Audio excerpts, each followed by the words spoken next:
Hello, mga kamaster, maraming salamat po sa lahat ng tumatangkilik ng ang nag-iisang tagapagmana.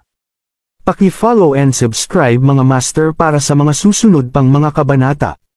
Ang nag-iisang tagapagmana, Philip Clark, Kabanata 1251. Umupo ang matandang nasa tapat ng maayos at maayos. Bahagyang ipinikit niya ang kanyang mga mata, sumilip kay Philip, at sinabi kay Jacob, "Older Jensen, hindi mo ba ipapakilala sa amin ang bagong kaibigang ito?" Tumugon si Jacob, tumayo, at ipinakilala siya sa lahat, ito si Philip Clark. Kung saang pamilya siya kabilang, hindi comfortable para sa akin na ibunyag. Noong una ay gustong sabihin ni Jacob ang totoo tungkol sa pagkakakilanlan ni Philip, ngunit mabilis niyang nahuli ang kaunting pagbabago sa mga mata ni Philip at agad na binago ang kanyang mga salita. Hindi maginhawa. Ang mga tao sa hapag ay pawang mga figure na may karapatang magsalita sa mga bilog ng pambansang martial arts. Si Jacob ay isa sa mga nangungunang figure habang ang anim na iba ay hindi dumalo. Nang ang mga salita ni Jacob, ang ilang mga tao ay nagsimulang magpahayag ng kanilang kawalang kasiyahan at malamig na sinabi, "Kuya Jensen, ang iyong pagpapakilala ay masyadong malihim. Sa mesang ito, mayroon bang anumang bagay na hindi mabubunyag?" "Tama, Old Jensen, hindi kami karaniwang tao na nakaupo sa labas. Wala namang dapat itago sa atin, di ba? Munting kaibigan, pinapaginhawa mo ang iyong sarili. Bakit hindi ka magpakilala?" Biglang may nagturo ng tanong kay Philip. Medyo balisa si Jacob. Sinulyapan niya si Philip at nakita niyang dahan-dahan pa rin itong humihigop ng tsaa. Pagkatapos humigop, itinabi ni Philip ang kanyang tasa at sinabing, "Masarap ang tsaa pero sa tingin ko ay medyo nabawasan ang lasa. Marahil ito ay masyadong matanda o masyadong pinahahalagahan." Sa pagtatapos ng araw, ang tsaa ay para inumin ng mga tao, pagkatapos ng lahat. Dahil lamang sa mayroon itong maliit na reputasyon sa merkado ay hindi nangangailangan na ito ay higit na mataas at maaaring isipin na ang mga umiinom ng tsaa ay hindi karapat-dapat dito. Biglang napuno ng galit ang mga nakatatanda sa mundo ng martial arts. Hindi sila tanga, kaya natural na naiintindihan nila ang ibig sabihin ni Philip. Inihahambing niya ang mga ito sa tsaa, sinabi na sila ay masyadong matanda at mayroon lamang magandang reputasyon. Sa pamamagitan ng paghahambing ng kanyang sarili sa isang umiinom ng tsaa, talagang ipinahiwatig nito ang kanyang pagkakakilanlan ay mas mataas kaysa sa mga taong katulad nila. "Binata, masyado kang mayabang. Alam mo ba kung sino lahat ng tao dito? Ganyan ka pangahasan. Matandang Jensen, ito ba ang taong inimbitahan mo? Hindi niya iginagalang ang mga matatandang katulad natin. Bata, umalis ka na agad. Hindi nararapat na manatili ka rito." Biglang, ilang nakatatanda sa mundo ng martial arts ang nagpahayag ng kanilang sama ng loob at kawalang kasiyahan kay Philip. Nag-aalala rin si Jacob at may gustong sabihin. Pumalakpak, pumalakpak. Isang biglang palakpakan. Ito ay ang matandang lalaki na may ginintuan na tungkod sa paglalakad. Pinaikit niya ang kanyang mga mata, ngumiti, at nagpahayag ng paghanga sa mga salita ni Philip. Kakaiba talaga ang opinyon ng little fellow. Hindi ko tinitingala ang mga mayayabang na tao na nadungisan din ang magandang reputasyon ng mga dahon ng tsaa. Ito ay katulad ng pagsulong ng pambansang martial arts. Hindi masamang bagay na hayaan itong umunlad sa sarili nitong bilis. Kung ipipilit nating gawin itong biro, iyon ay pagbibigay lamang ng pagkakataon sa iba na pagtawanan ito. Sa sandaling sinabi ito ng matanda, ang ibang matatandang lalaki na galit pa rin ay hindi na nagsasalita. Tila namangha sila sa matandang ito. Pinaikit ni Philip ang mga mata at tumingin sa matanda sa tapat. Sino ang lalaking ito? Ang isang simpleng pangungusap ay maaaring patahimikin ang mga mapagpanggap na pambansang martial artist. Tiyak na mayroon siyang mataas na reputasyon at malalim na prestihiyo. Sinamantala ni Jacob ang pagkakataon at agad nang umiti, kung gayon, mangyaring kalimutan ito sa aking account. May mas importante pa tayong pag-uusapan. Ilang senior national martial artists ang malamig na umungol, na nagpahayag ng kanilang kawalang kasiyahan. Gayunpaman, hindi pa rin ito binili ng ilang tao at malamig na sinabing, "Mr. Jensen, ito ay isang pagpupulong patungkol sa ating martial arts world. Hindi ba't hindi makatwiran para sa isang binata na walang kwenta ang maupo dito? Ito, Nasa adobo si Jacob at tumingin kay Philip. Tumayo si Philip sabay kibot ng balikat at sinabing, kung ganoon, hindi kita guguluhin. Mr. Jensen, bibisitahin ulit kita mamaya. Napuri si Jacob at mabilis na naghanda na palabasin si Philip. Lumabas si Philip sa loob ng silid, handa nang umalis sa paningin ng iba pang mga panauhin sa inner hall. Gayunpaman, biglang may narinig na boses sa likuran nila. Sandali lang, binata, nag-utos ang aking amo. Gusto mong makausap mamaya, kailangan mo siyang hintayin sa labas. Ang taong humakbang ay ang lalaking may maskara sa mukha.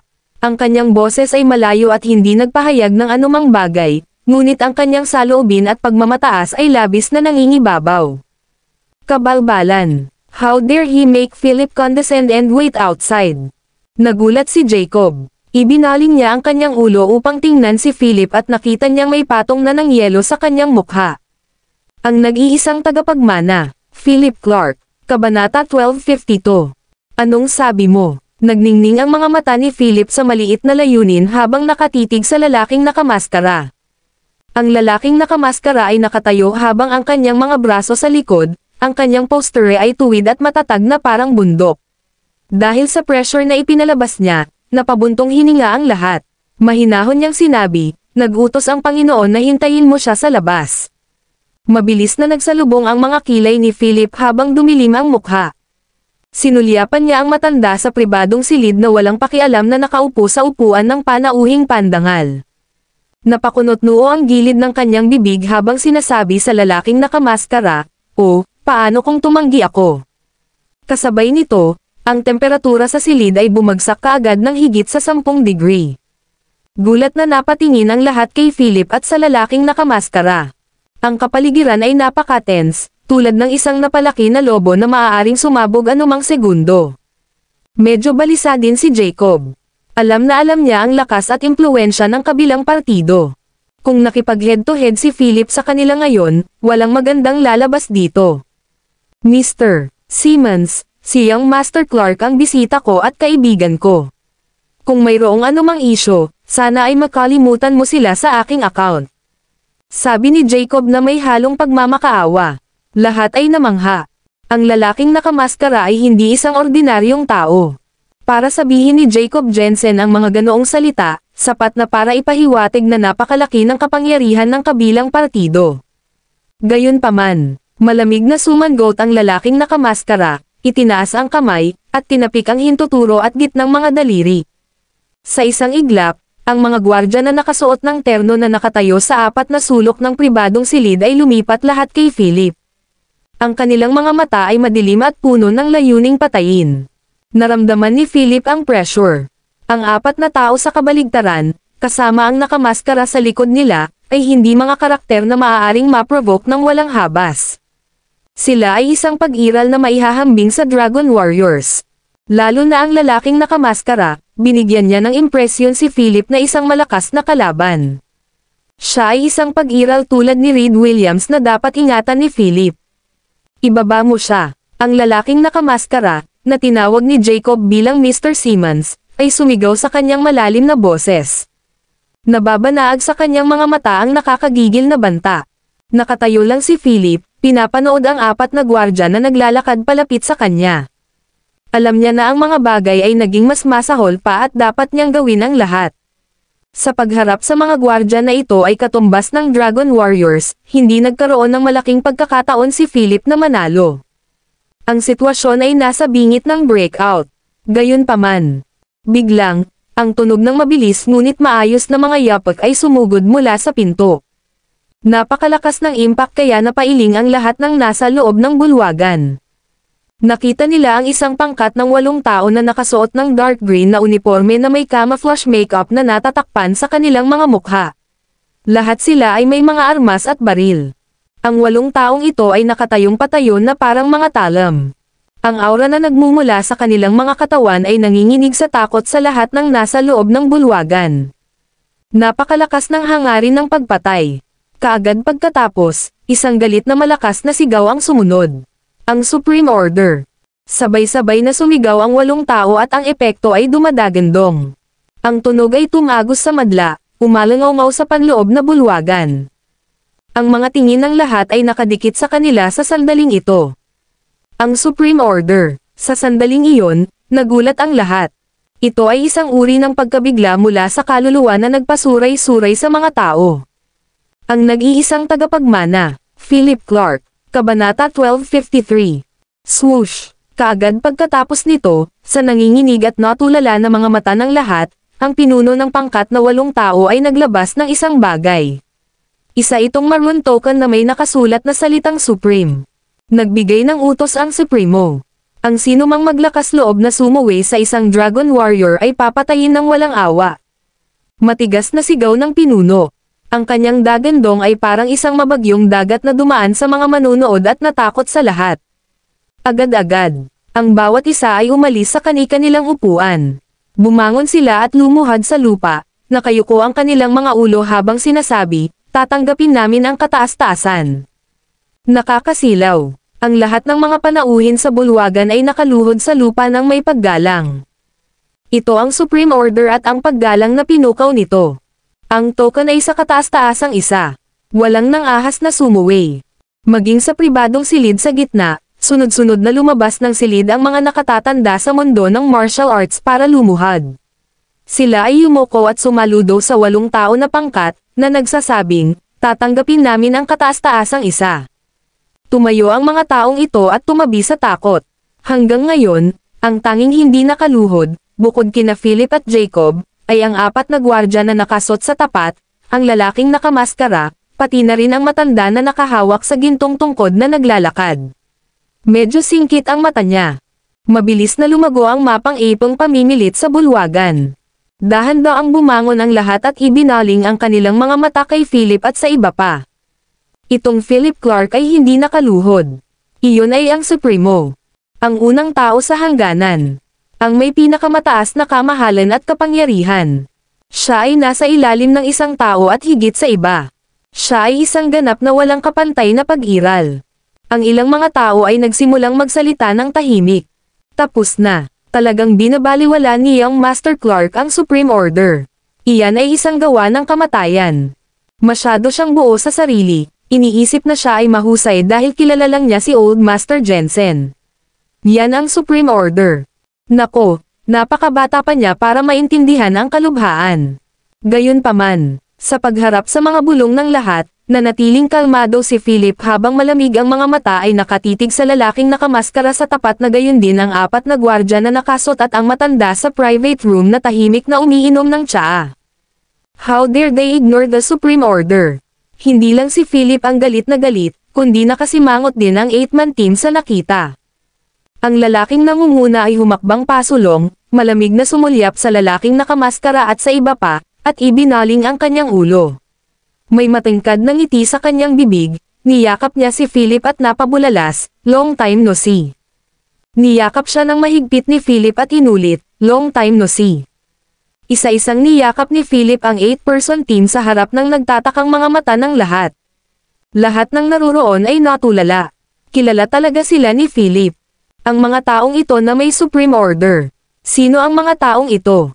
Kinilala sila ng mga nakakaalam bilang Dragon Warriors. 108 Death Warrior. Mga tao ni General Williams. Halos lahat ay nagulat sa eksenang nasa harapan nila at napabuntong hininga. Ang mga nakatatanda sa mundo ng martial arts na nanunuya kay Philip noon ay basang-basa ng malamig na pawis sa sandaling ito, butil-butil na pawis ang tumutulo sa kanilang mga noo. Ang batang ito ay kabilang sa Dragon Warriors.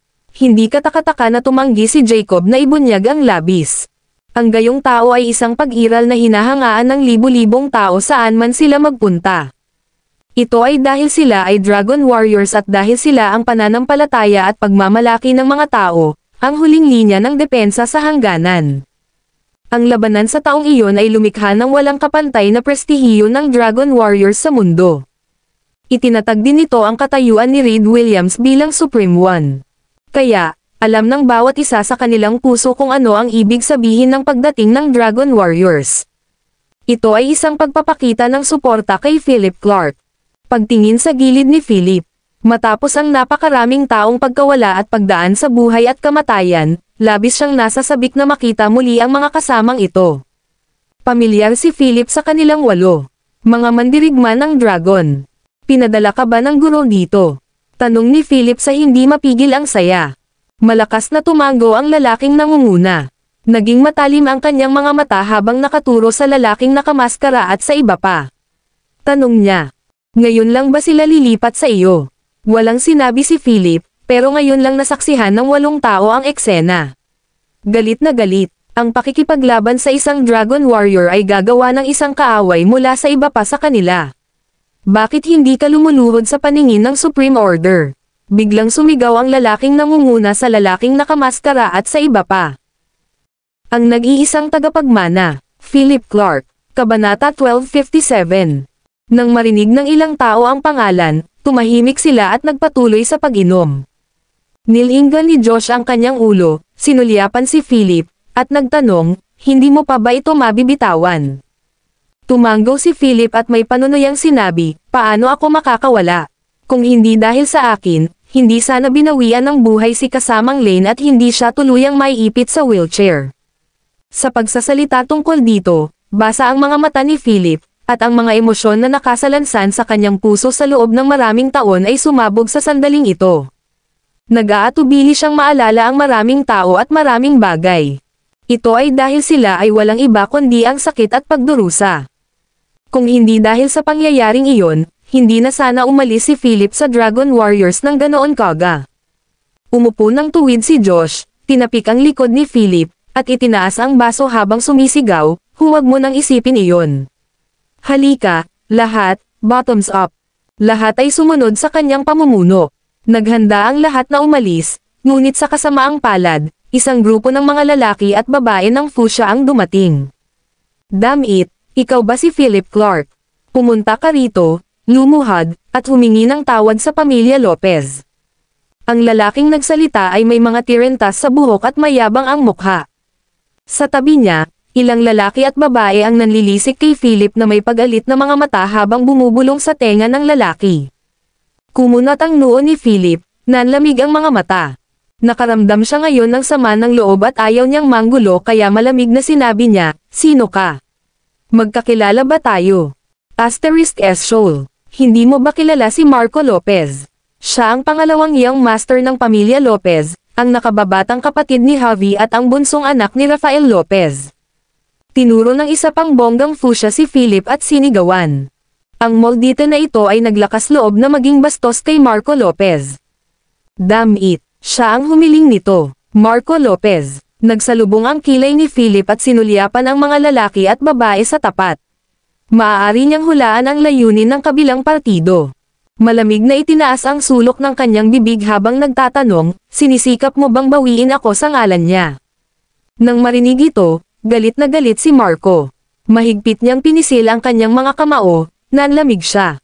Itinuro niya si Philip at sumigaw, kabastusan. Ngayong nasa harapan mo na ang pamilya Lopez, bakit hindi mo kami pinaluhod at sinasamba? Si Marco ay hindi pa nakakita ng ganoong bastos na lalaki. Matagal na siyang nandito. Ang sino mang makakita sa kanya ay napakagalang. Ito ay dahil siya ang pangalawang anak ng pamilya Lopez at natamasa ang karangalan ng pagiging unang pamilya ng Lopez Boxing. Ngayon, nang makakita ng ganoong arrogant at bastos na kapwa, natural na galit si Marco.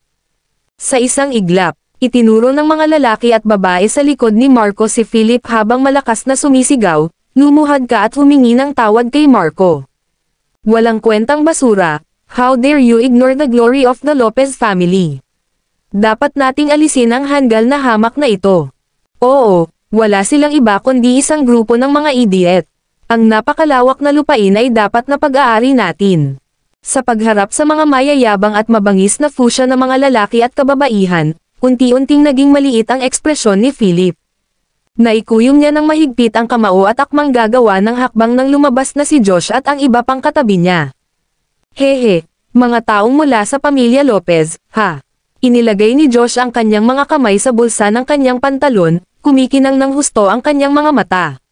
May hawak siyang toothpick sa bibig at pinahihit ito ng ilang beses bago dumura sa mukha ni Marco.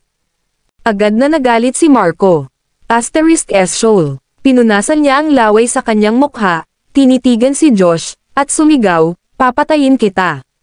With that said, sinuntok ni Marco si Josh. Ang mga taga-Fuchsia ay puno ng pananabik. Ito ay dahil gumawa ng hakbang si Marco.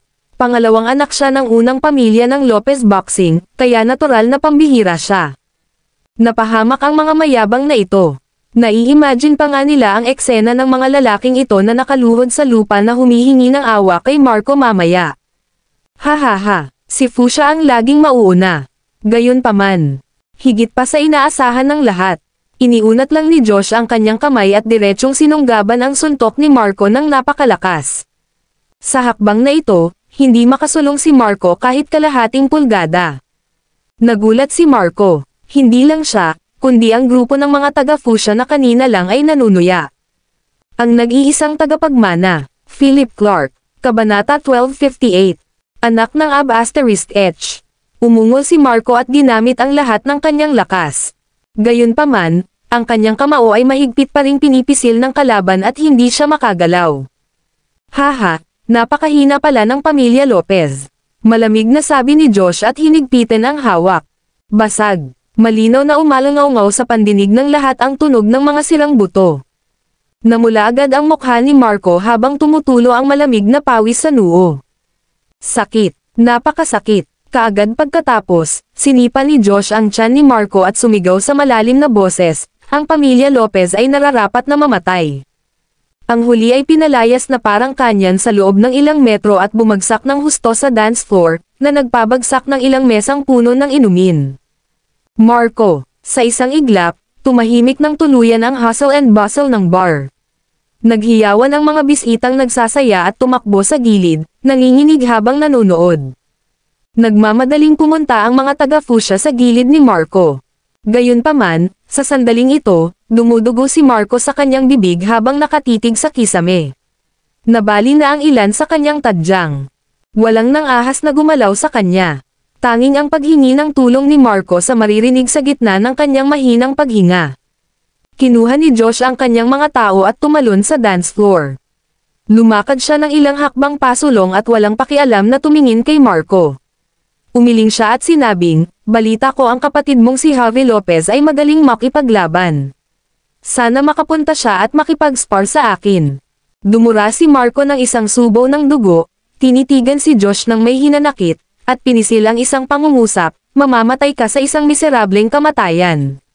Miyembro ako ng pamilya Lopez. How dare you do this to me?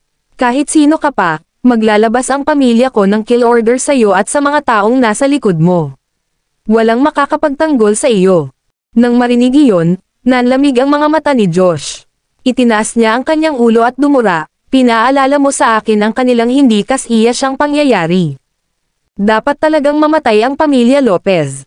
Agad niyang itinaas ang kanyang paa at pilit na tinapakan sa dibdib ni Marco. Basag. Nabali lahat ng tadyang niya. Ang mga taong Fuchsia ay walang magawa habang ang ulo ni Marco ay bumagsak sa isang tabi at siya ay huminga ng kanyang huling hininga. Sumabog sila sa galit. Mga barbaro kayo. Ito si Marco Lopez, ang pangalawang anak ng pamilya Lopez. Bilisan mo at ipaalam mo sa pamilya Lopez. Panik. Ang mga kalalakihan at kababaihan ng Fuchsia ay parehong nagalit at natakot sa sandaling ito. Ang taong ito ay masyadong kakilakilabot, at ang kanyang mga pamamaraan ay masyadong walang awa. Hindi ba siya natatakot na magdulot ng hidwaan sa pamilya Lopez? Sa pagtingin sa eksenang ito, walang magawang umiling si Philip at sinabi kay Josh, hindi ba kailangang umabot ng ganito, tama ba? Si Josh ay mukhang walang pakialam habang sinasabi niya, kapag nakikita ko ang mga tao mula sa pamilya Lopez, naiisip ko ang hindi ka nais-nais na nakaraan. Kung hindi sila patay, mahihirapan akong matulog at kumain. Ang 7 pang tao ay nakatingin din sa malayo at hindi pinansin ang eksena kanina lang. Teka lang, malapit na ang mga taga Lopez family. Gaano kalaki ang tiwala mo? Napabuntong hininga si Philip. Hindi niya inaasahan na magiging ganito kaseryoso ang mga pangyayari. Si Josh at ilang iba pa ay nagpakita ng isang mahinang ngiti, na nagsasabing, hindi namin kailangan ng anumang kumpiyansa para harapin ang pamilya Lopez. Kahit gaano pa karami ang dumating, mapapawi na lang natin sila. Kabalbalan. Sobra-sobra. Ng mga lalaki at kababaihan ng Fuchsia ang kanilang sinasabi, lahat sila ay nakarinig ng galit habang nanginginig ang kanilang mga mag-aaral. Nagkibit-balikat si Philip at tumabi sa kanila na parang pader na hindi masisira. Kung napunta sa isang away, so be it. Ang Dragon Warriors ay hindi kailanman natakot. Ang nag-iisang tagapagmana, Philip Clark, Kabanata 1259. Sure enough, makalipas ang ilang minuto, isang malaking grupo ng mga Lopez boxer ang sumugod mula sa pinto ng bar. Naalis din agad ang buong bar. Ang mga walang katuturang nanonood ay tumakas sa takot. Ang grupong ito ng mga boksingero ay nakasuot ng puting martial arts na uniforme na may sinturon sa kanilang baywang. Agad silang sumugod. Wala pang isang minuto, puno na ng Lopez boxers ang bar. Napapaligiran din sina Philip at Josh ng kabilang partido. Damn it! Sino ang nangahas na ay bully ang young master ng pamilya Lopez? Umalis ka na dito. Matangkad at matipuno ang boksingero na nanguna. Itinaas niya ang kanyang mga daliri at sumigaw ng galit. Ilang boksingero ang pumunta sa dance floor at binuhat si Marco, na nawalan ng lakas, at inilagay sa lupa. Nagkagulo. Nang makita nila ang walang buhay na katawan ni Marco, galit na galit sila. *S Shoal. Sino ang pumatay sa ating pangalawang young master? Umungol ang tanong ng boksingero. Sila ay nasa malaking problema. Pinalo dito si Marco Lopez. Magagalit ang patriarch. Siguradong jijibil niya ang lugar na ito. Napakaingay. Malamig na sabi ni Josh, humakbang pasulong, at sumigaw, gusto mo bang gawin ito ng isa-isa o sa grupo? *Sick ka. Punatin sila sa mga piraso. Kailangan nating maghiganti para kay Marco. Ang boksingero na nanguna ay naghisteryoso. Sa isang iglap, dumaing ang 12 ng mga boksingero mula sa pamilya Lopez at sumugod kay Josh at sa iba pa. Swish! 8 figure ang biglang lumabas. Beef! Putok! Putok!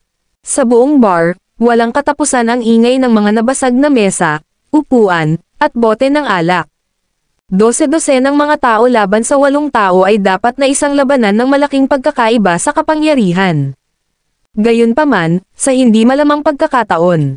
Wala pang 5 minuto, 8 tao ang buong pagmamalaki na tumayo sa field. Para silang matatalim na espada na nakatayong matayog at tuwid. Nabigla, ganap na pagkamangha. Ilang minuto lang, nasa lupa na ang lahat ng Lopez boxers. Nagkatinginan ang natitirang ilang tao, walang lakas ng loob na humakbang pasulong. Masyadong nakakatakot, paano naging malakas ang mga taong ito? Namumuo ang takot sa kanilang mga puso. Pumalakpak si Josh at ibinato ang isang boxer sa lupa. Pagkatapos, na may malamig at mapanuksong mga mata, tumingin siya sa nagtanong boksingero sa tapat. Iniunat niya ang kanyang kamay at sinenyasan ang kanyang mga daliri. Halika rito. Anak ng *H. Sumabog sa galit ang tanong boksingero. Pinisil niya ang kanyang mga kamao, sinuntok siya. Gayunpaman, itinaas ni Josh ang paa niya at sumipa ng patagilid. Boom! Dirdiretsong lumipad palabas ang lalaki at bumangga sa glass door ng bar. Swoosh! Nabasag ang buong pinto at natakpan ng mga pira-pirasong salamin ang boksingero. Ang lalaki ay bumagsak sa lupa at dumudugo mula sa kanyang bibig na wala nang natitirang lakas. Ang sipa ni Josh ay nagpadala ng dumurog sa kanyang mga laman loob. Iyon ay na-overbearing. Ang iba sa mga Fuchsia na lalaki at babae ay natulala na. Wala silang ideya na ang mga Lopez boxer ay kasing hina ng tupa sa harap ng grupong ito ng mga tao. Dapat malaman ang mga taong ito ay pawang mga elite na pinili ng pamilya Lopez at kahit sa boxing ng pamilya Lopez. Ngayon, nabigla sila. May mga napakalakas na tao dito. Ang bilog ng Fuchsia martial arts ay lindol na. Ang nag-iisang tagapagmana, Philip Clark, Kabanata 1260. Hindi ka pa ba aalis? Hinihintay mo ba na paalisin kita? Malamig ang mukha ni Josh, at sumilay ang ngisi sa gilid ng kanyang bibig habang nakatitig sa mga boxers na nakatayo pa rin. Kaagad pagkatapos, ay nalalayan ng mga taong ito ang isa't isa at binuhat ang mga bangkay ni Marco at nang nagtanong boksingero bago umalis sa bar.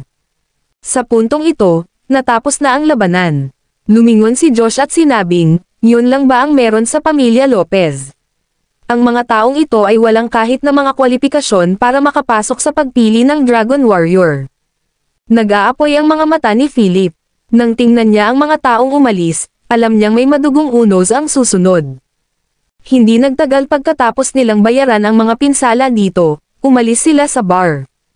Nang gabing iyon, sa isang hotel, naka-reserve ang buong unang palapag. Sa sandaling ito sa pinakamalaki at pinakamarangyang suite ng hotel, isang grupo ng mga tao ang nakatayo na nakayuko sa kanilang mga ulo. Seryoso at malungkot ang mga mukha nila. Sa lupa ay may dalawang bangkay na natatakpan ng puting tela. Nanginginig ang katawan ni Rafael Lopez, at nakakuyom ang mga kamao. Sa pulang mata, umungal siya, sino ang gumawa nito? Napuno ng galit ni Rafael ang buong suite. Napatingin siya sa pangalawa niyang anak na hindi na madyay gising at galit na galit. May nangahas na pumatay sa young master ng pamilya Lopez. Lahat ng boxers na may sugat sa gilid ng katawan ay lumuhad sa lupa nang sumabog sa galit ni Rafael. Ibinagsak nila ang kanilang mga ulo sa lupa at sumigaw, "Patriarch, ginawa ito ng mga baboy." Kilala natin ang isa sa kanila.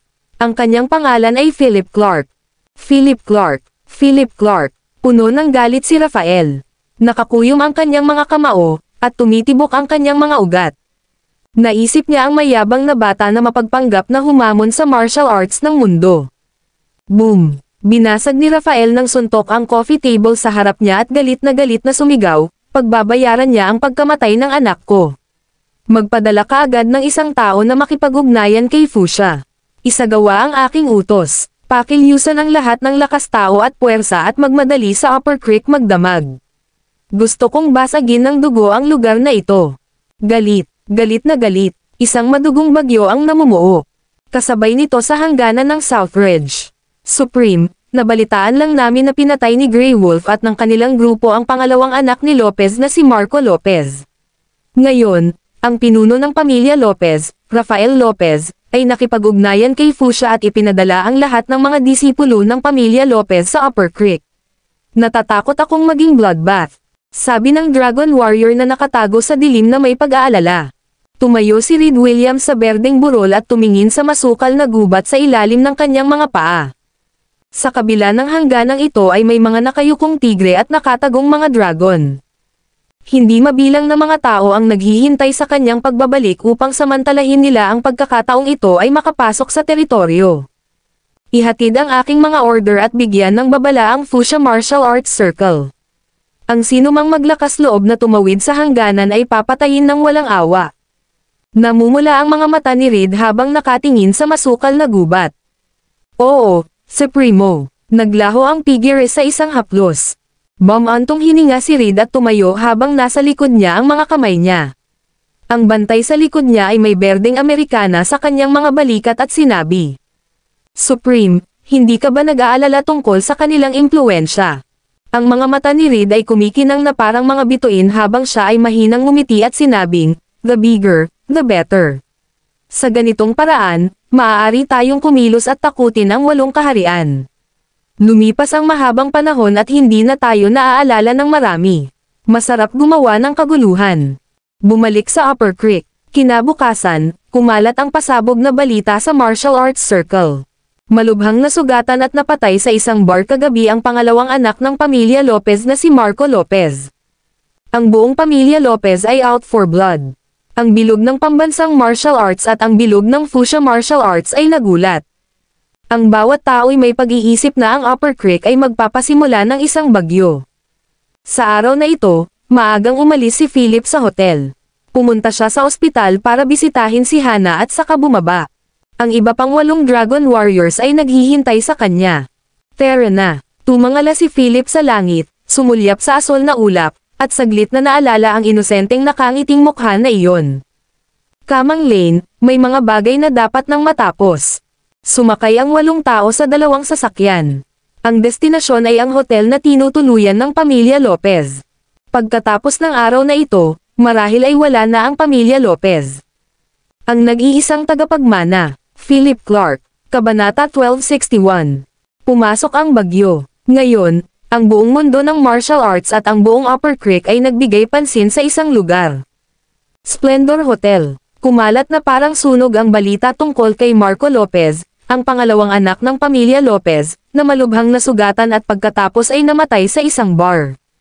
Ito ay ganap na nagpasabog sa buong mundo ng martial arts at nagpasiklab sa galit ng Fuchsia Martial Arts Circle.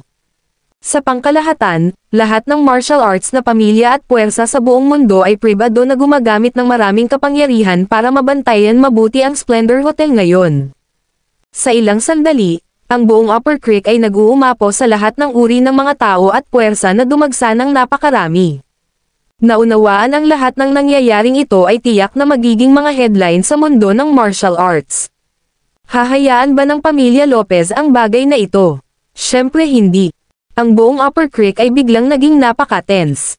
Maraming pambansang martial arts na pamilya na nananatili sa Upper Creek sa sandaling ito, ang lahat ay piniling manahimik, hindi tinatalakay ang bagay na ito. Tila nadurog ang puso ng lahat sa bigat ng malaking bato, at ang lahat ay nasa panganib. Sa parehong oras sa isang guildhall sa Upper Creek, isang grupo ng mga matatanda mula sa martial arts circles at ang mga pinuno at mga inapo ng mga mayamang pamilya ay lahat ay natipon. May kinakabahan silang pinag-uusapan. Napaka-depressed ng atmosphere ng meeting. Ilang nakatatanda sa mundo ng martial arts ang nakaupo sa mga upuan at galit na sumigaw, sino ang gustong magsimula ng hidwaan sa pagitan natin at ng Fuchsia Martial Arts Circle?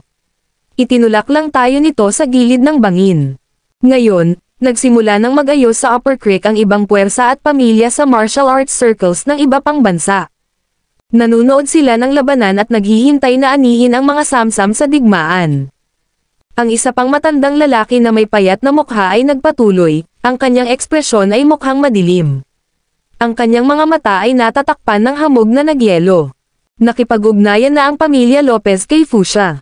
Kung hindi natin sila mabibigyan ng kasiya siyang paliwanag sa pagkakataong ito, natatakot ako na ang bilog ng pambansang martial arts ay magsisimula ng isang malaking labanan sa Fuchsia Martial Arts Circle.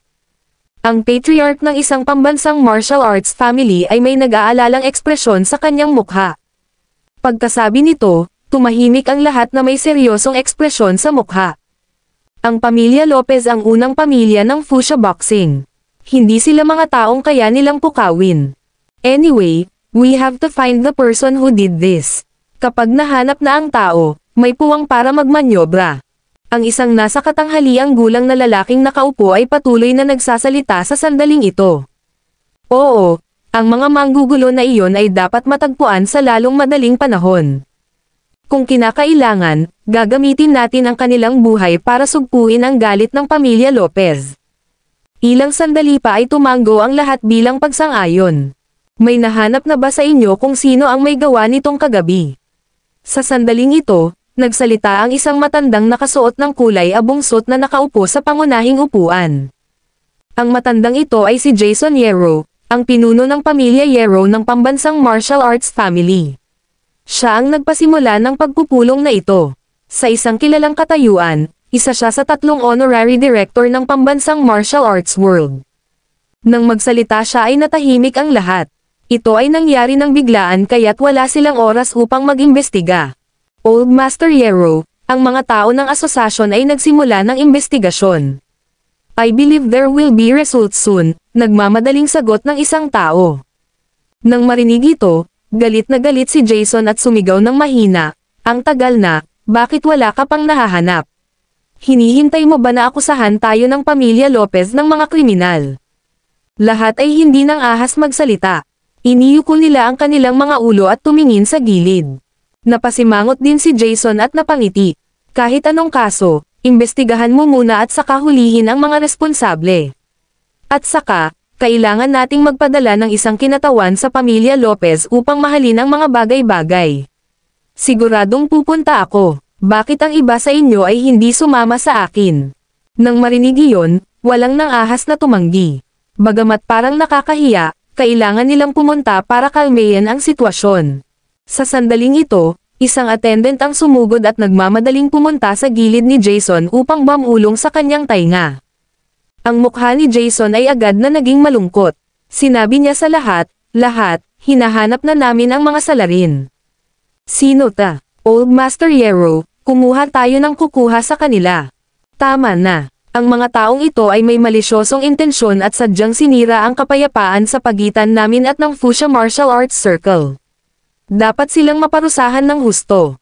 Ang nag-iisang tagapagmana, Philip Clark, Kabanata 1262. Biglang nagkagulo ang grupo ng mga tao at galit na sinabi. Gayunpaman, mabilis nilang napansin ang hindi magandang tingin sa mukha ni Old Master Yero. Nag-aalangan na sinabi ni Old Master Yero, bagaman natagpuan na ang mga tao, natatakot ako na hindi natin mahawakan ang taong ito. Ano, mayroon bang isang tao na kahit si Old Master Yero ay hindi maaaring hawakan? Isa ka sa mga honorary director ng National Martial Arts World. Hanggat ang taong iyon ay kabilang sa lupon na ito, dapat silang makinig sa iyo. Agitated na sigaw ng isang tao. Umiling si Jason Yero at binibigkas ang isang pangalan, Philip Clark. Napasinghap ang lahat ng marinig ang pangalang iyon. Siya iyon, ang nagpatalsik ng mabagyong alon sa Dragon Gate kagabi. Ang taong nasa ilalim ng Supreme Reed Williams. Isang Dragon Warrior. Biglang tumahimik ang lahat ng mga patriyarka ng pambansang martial arts na pamilya at mga miyembro ng asosasyon. Ito ay magiging mahirap. Ito ay ganap na lampas sa kanilang kontrol. Old Master Yero, ginawa ba ito ng Dragon Warrior? May biglang nag-react at tila nakatuklas ng isang pambihirang katotohanan. Tumanggo si Jason at sinabing, tama. Sa paghusga sa sitwasyon sa pinangyarihan, ito ang ginawa ng Dragon Warriors. Sa makatuwid, ito ay hindi lamang isang paggamit ng ating pambansang martial arts circle, ngunit kabilang din dito ang Dragon Warriors at ang Supremo. Kailangan nating pag-isipan muli ito. Kasabay nito, nahaharap din si Jacob Jensen sa isang malagim na sitwasyon. Hindi na siya mabilang na mga tawag mula pa kaninang madaling araw. May mga tawag mula sa World Martial Arts Association tungkol sa nangyari kagabi. Mahigpit nilang binalaan ang pambansang martial arts circle at sinabihan silang bigyan ng paliwanag ang Fuchsia Martial Arts Circle at ang pamilya Lopez. Ang ilang mga tao mula sa National Martial Arts Association ay humiling kay Jacob na parusahan ng mahigpit ang mga nanggugulo. Ang iba pang mga kilalang tao mula sa bilog ng martial arts ay nagtanong kay Jacob kung kailangan niya ng tulong. Sa madaling salita, ito ay isang gulo. Old Master Jensen, may plano ka ba? Si Jeremy Yarner ay nasa silid sa sandaling ito, pabalik-balik habang mukhang isang balisa. Labis ang pag-aalala niya kay Philip. Bagamat personal niyang hinangaan ang mga ginawa ni Philip, labis siyang nag-aalala sa mga kahihinatnan ng kanyang mga aksyon.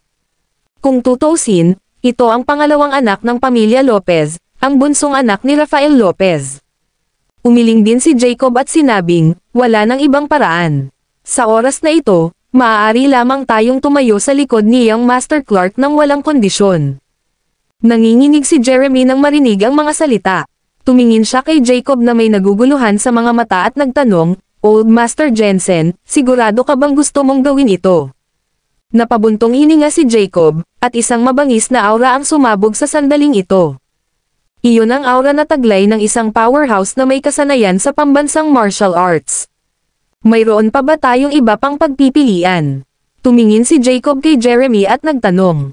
Huminto si Jeremy, unti-unting kumalma ang kanyang ekspresyon habang mataimtim na nakatingin kay Jacob. Sabi niya, okay, dahil nakapagdesisyon na si Old Master Jensen, susundan ko rin si Young Master Clark hanggang sa dulo ng mundo. Ha, tumawa si Jacob at sinabing, kailangan lang nating gawin ang lahat ng ating makakaya sa pagganap ng ating mga tungkulin. Ang natitira ay ipaubaya sa mga nasa likod ng mga eksena. Ang nag-iisang tagapagmana, Philip Clark, Kabanata 1263.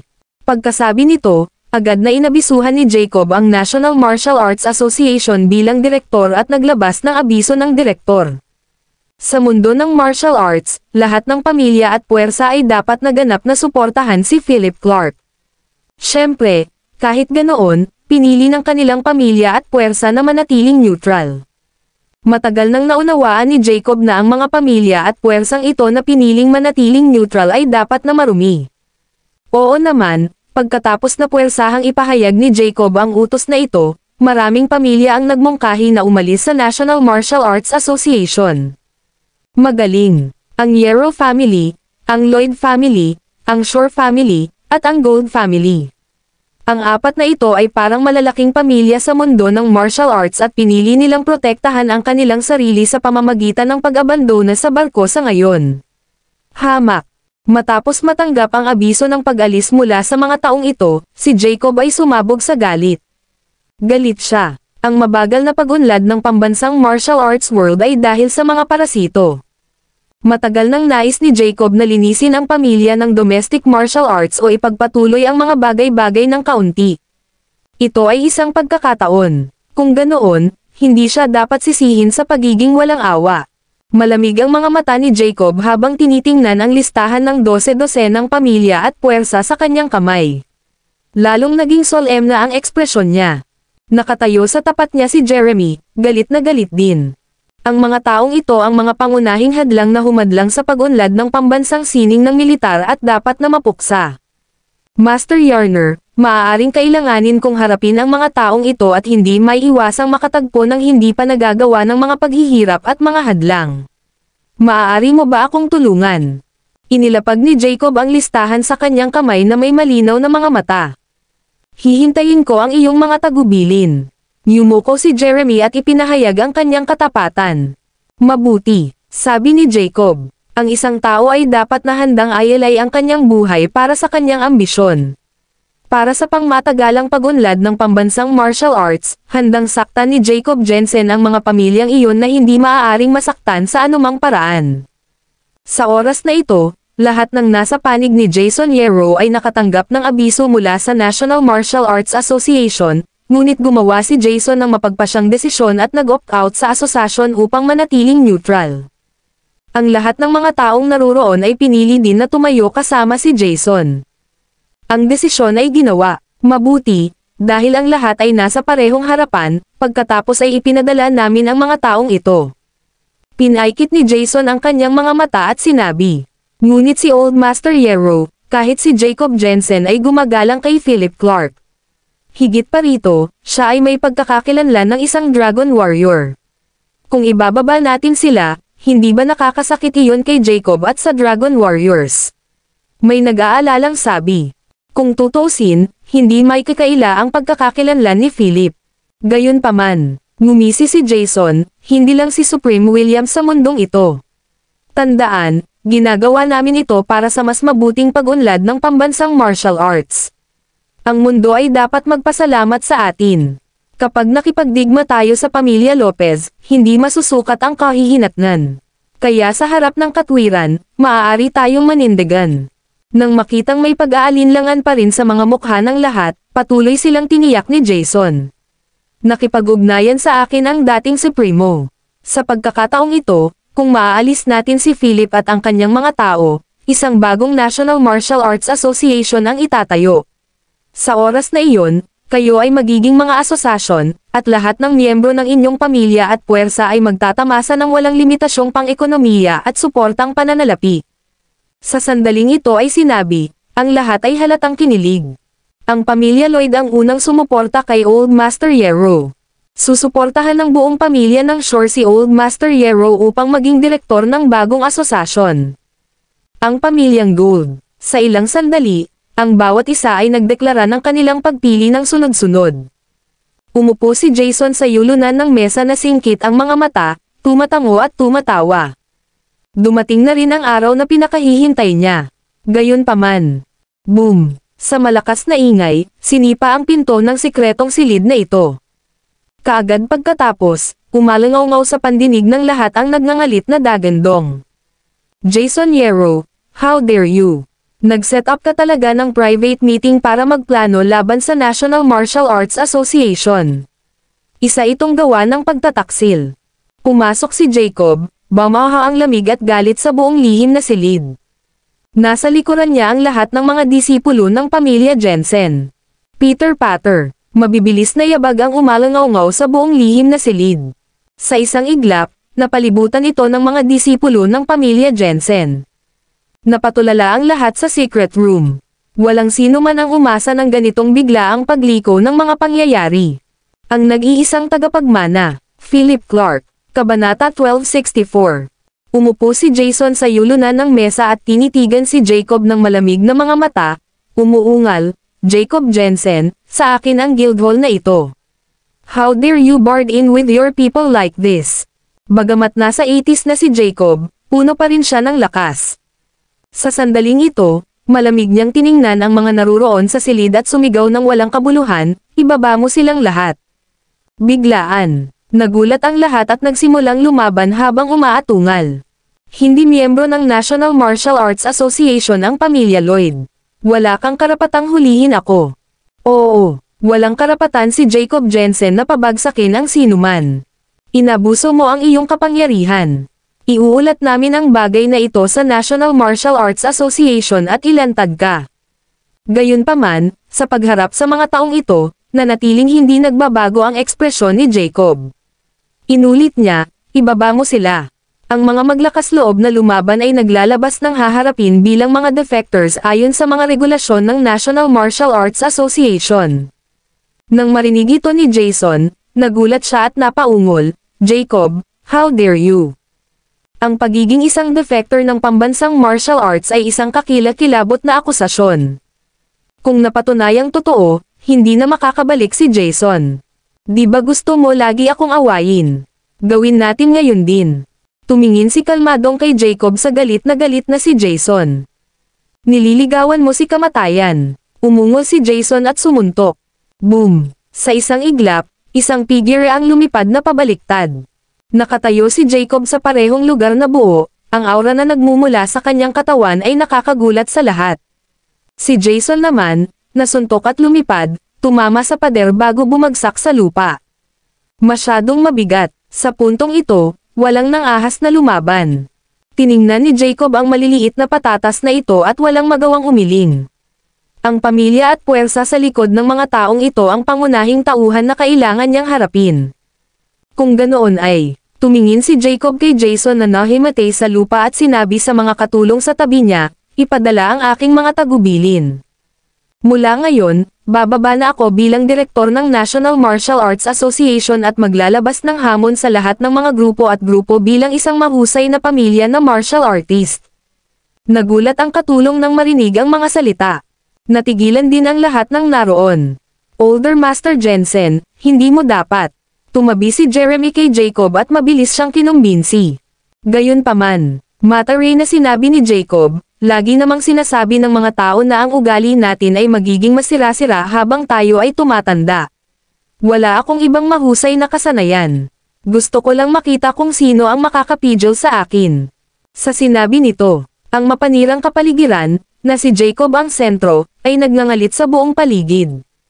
Dinaig nito ang lahat ng nasa secret room at sunod-sunod silang bumagsak sa lupa. Ito ang momentum ng isang ekspertong pambansang martial artist. Napabuntong hininga ang lahat. Si Jacob Jensen, isa sa mga mahusay na master ng pambansang martial arts, ay muling lumitaw. Malapit nang magbago ang mundo ng martial arts. Pagtingin sa gilid ni Philip, siya at ang 8 Dragon Warriors ay nakarating na sa ground floor ng Splendor Hotel. Ngayon, ang hotel ay napakasikip. Maging ang mga kalye, commercial center, at iba pang mga hotel at restaurant sa labas ay puno ng mga tao. Ang mga pambansang martial arts na pamilya at martial arts forces mula sa ibang bansa ay naglagay sa kanilang mga espesyaliya sa loob ng 500 metro sa malapit. Nakahanda na silang lahat para manood ng palabas. Huminto ang sasakyan ni Philip sa pintuan at nakuha ang atensyon ng lahat. Bumaba siya ng sasakyan na may 8 tao na nakatayo sa tabi niya, bawat isa ay nakatayong patayo na parang malamig na espada. Dahil sa intensity na iyon ay nagulat ang maraming tao, dahilan para magtago sila sa malayo. Nagtaas ng kilay si Philip at sinulyapan ang hotel na may maraming palapag na may nakitang ginaw sa kanyang mga mata. Sinabi niya, "Come ang Lane, sa wakas ay dumating na ang araw na ito." Kabog, kabog, biglang sumugod ang mga yabag palabas ng main lobby ng Splendor Hotel. 12 ng mga disipulo ng pamilya Lopez na nakasuot ng puting martial arts uniforme ang sumugod at pinalibutan si Philip at ang iba pa. Ang nag-iisang tagapagmana, Philip Clark, Kabanata 1265.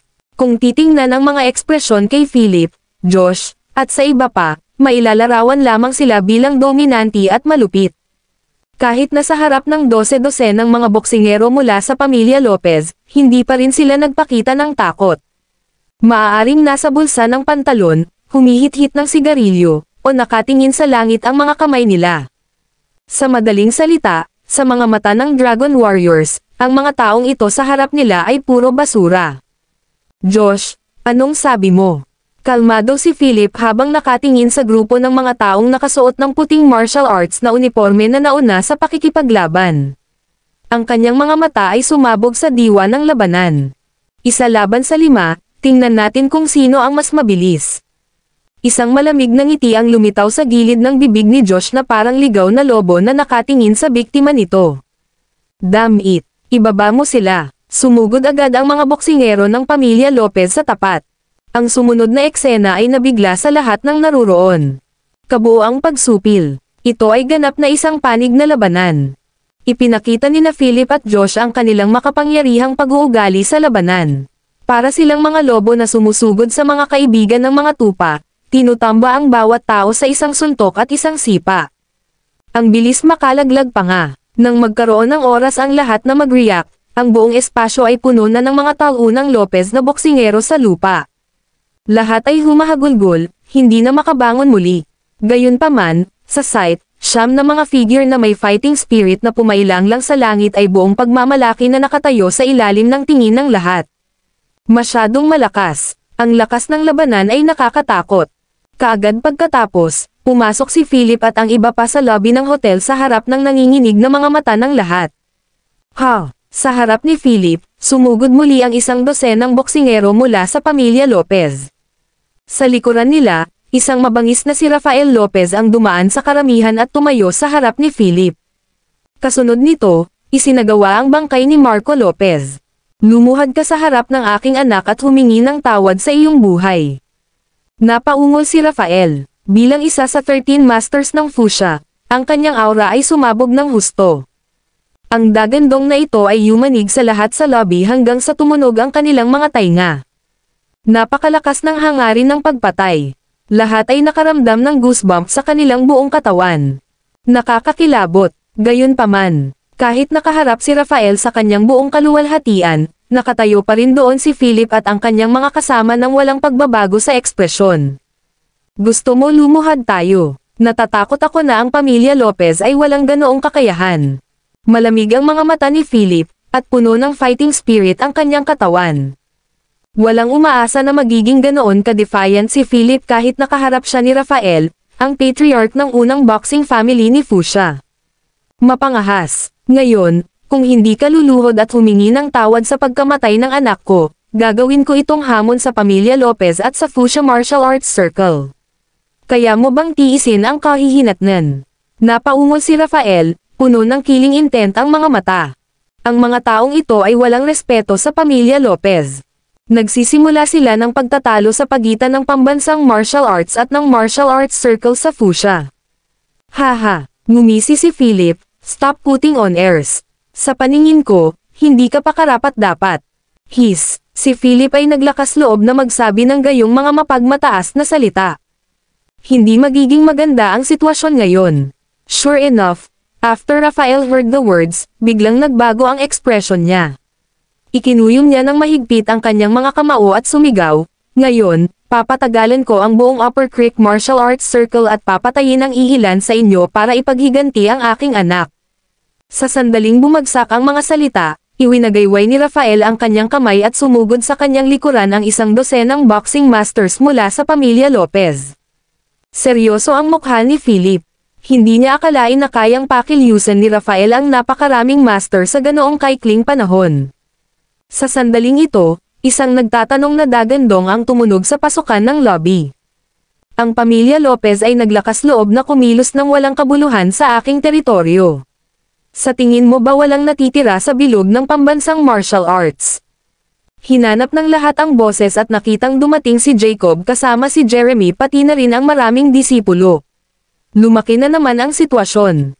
Sa isang iglap, napuno ang lobby ng hotel na ito. Naglakad si Jacob sa gilid ni Philip habang nakatingin sa lahat. Siya ay yumuko ng may paggalang at sinabing, "Young Master Clark, sorry I'm late." Nagtaas ng kilay si Philip at Mamulong, hindi ka dapat sumama. Bumilis ang tibok ng puso ni Jacob. May ibang plano ba si Philip?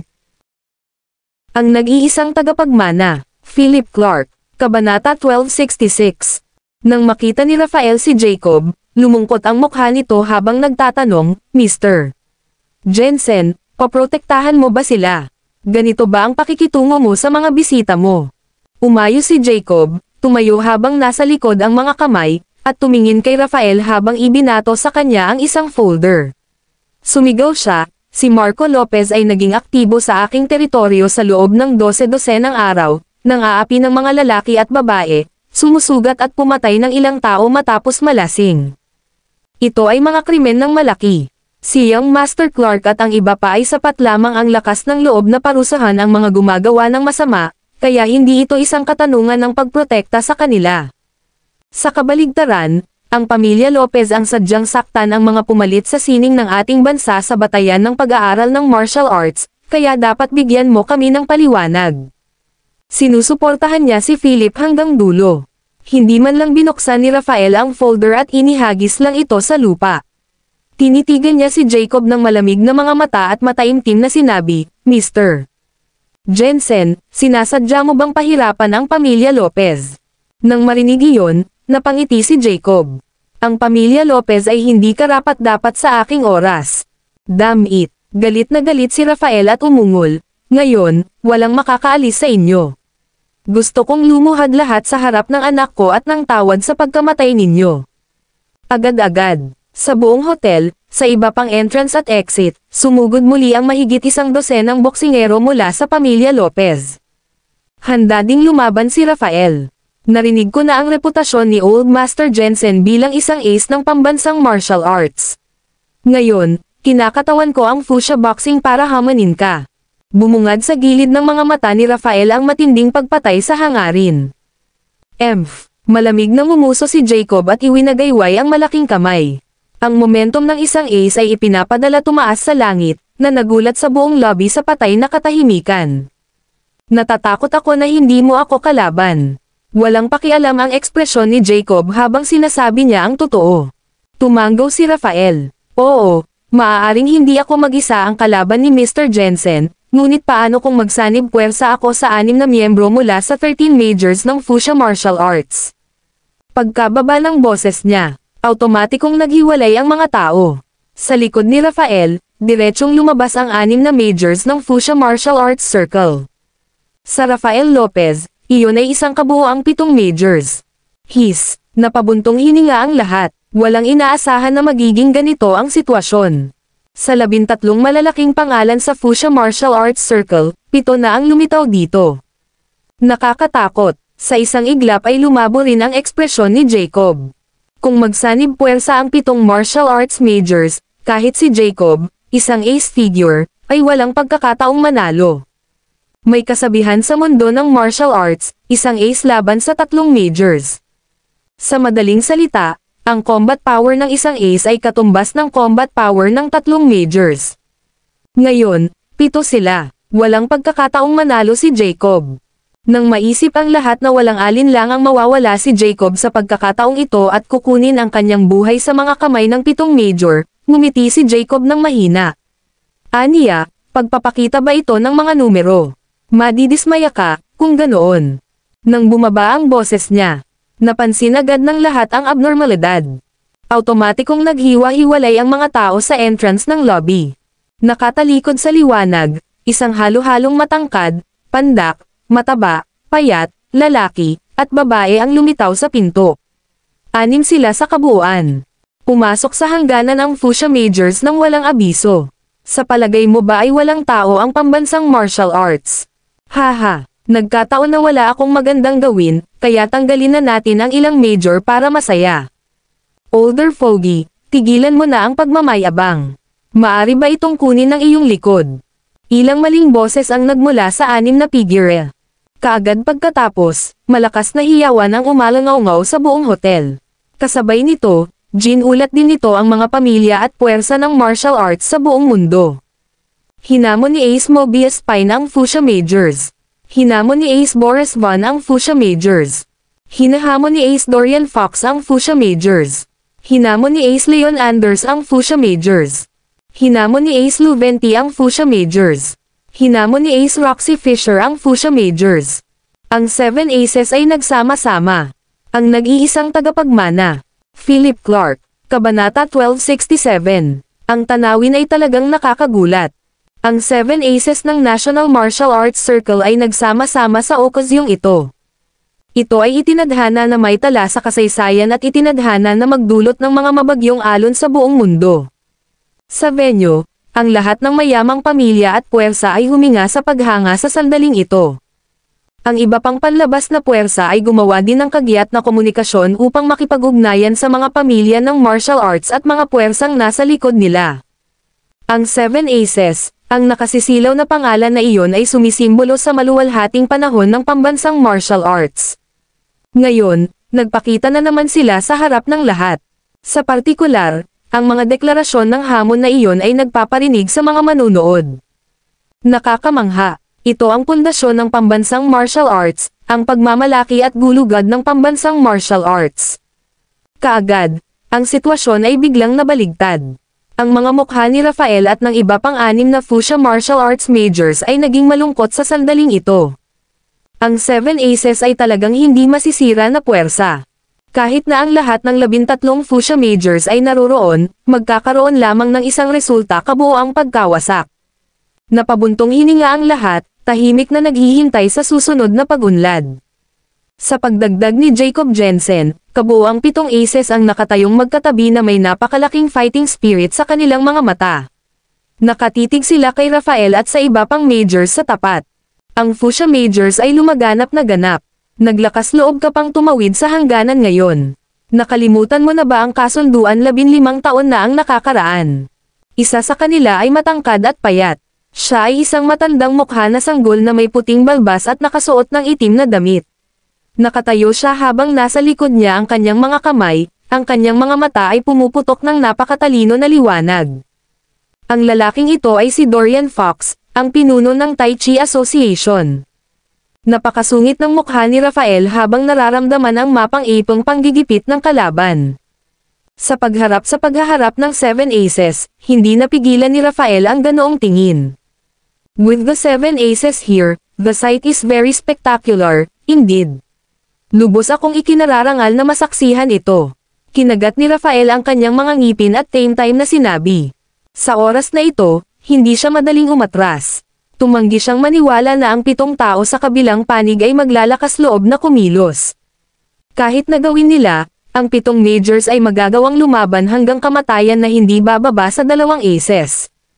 Kaya naman, tiyak na hindi basta-basta gagawin ng 2 panig. Ito ay isang standoff. Gayunpaman, malinaw na ang balanse ay nagsimulang tumalikod.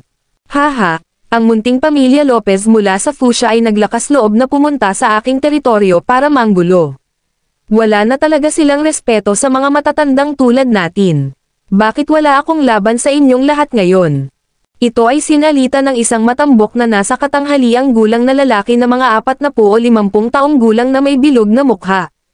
Nakaglasses siya, at may unggoy pa na nakasquat sa balikat niya. Siya si Ace Mobius Pine, na ang husay sa pakikipaglaban sa espada ay walang kapantay sa mundong ito. Biglang nagbago ang mukha ni Rafael nang marinig ang mga salita.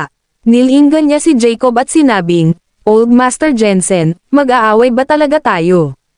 Mahinahong ngumiti si Jacob, humakbang pasulong, at sinabing, magagawa natin ito sa alinmang paraan. Depende lahat sa intensyon mo. Puno ng lungkot si Rafael. Pagkatapos usap sa iba pang 6 na Majors, sinabi niya kay Jacob, napakalayo namin ng mga bagay ngayon. Gayunpaman, ang aking anak na lalaki ay kalunos-lunos na namatay sa inyong teritoryo. Dapat kang magbigay ng paliwanag sa pamilya Lopez at sa Fuchsia Martial Arts Circle. Siguradong hindi ibibigay ni Jacob si Philip at ang grupo niya. Sa sandaling gusto niyang magsalita, lumabas si Philip at sinabing may mahinang ngiti, oo, aayusin natin ang lahat minsan at magpakailanman sa ring pagkalipas ng 6 na araw. Nang marinig ito ni Rafael, isang nagbabantang kislap ang sumilay sa kanyang mga mata habang idinagdag niya, bawal sumali ang mga Aces. Siyempre, ganoon din ang Fuchsia Majors. Napangiti ng mahina si Philip. Ang desisyon ay ginawa. Lumapit si Rafael, lumapit kay Philip, at kinagat ang kanyang mga ngipin habang sinabing, kukunin ko kay Javi na aliwin ang espiritu ng aking pangalawang anak sa pamamagitan ng iyong dugo.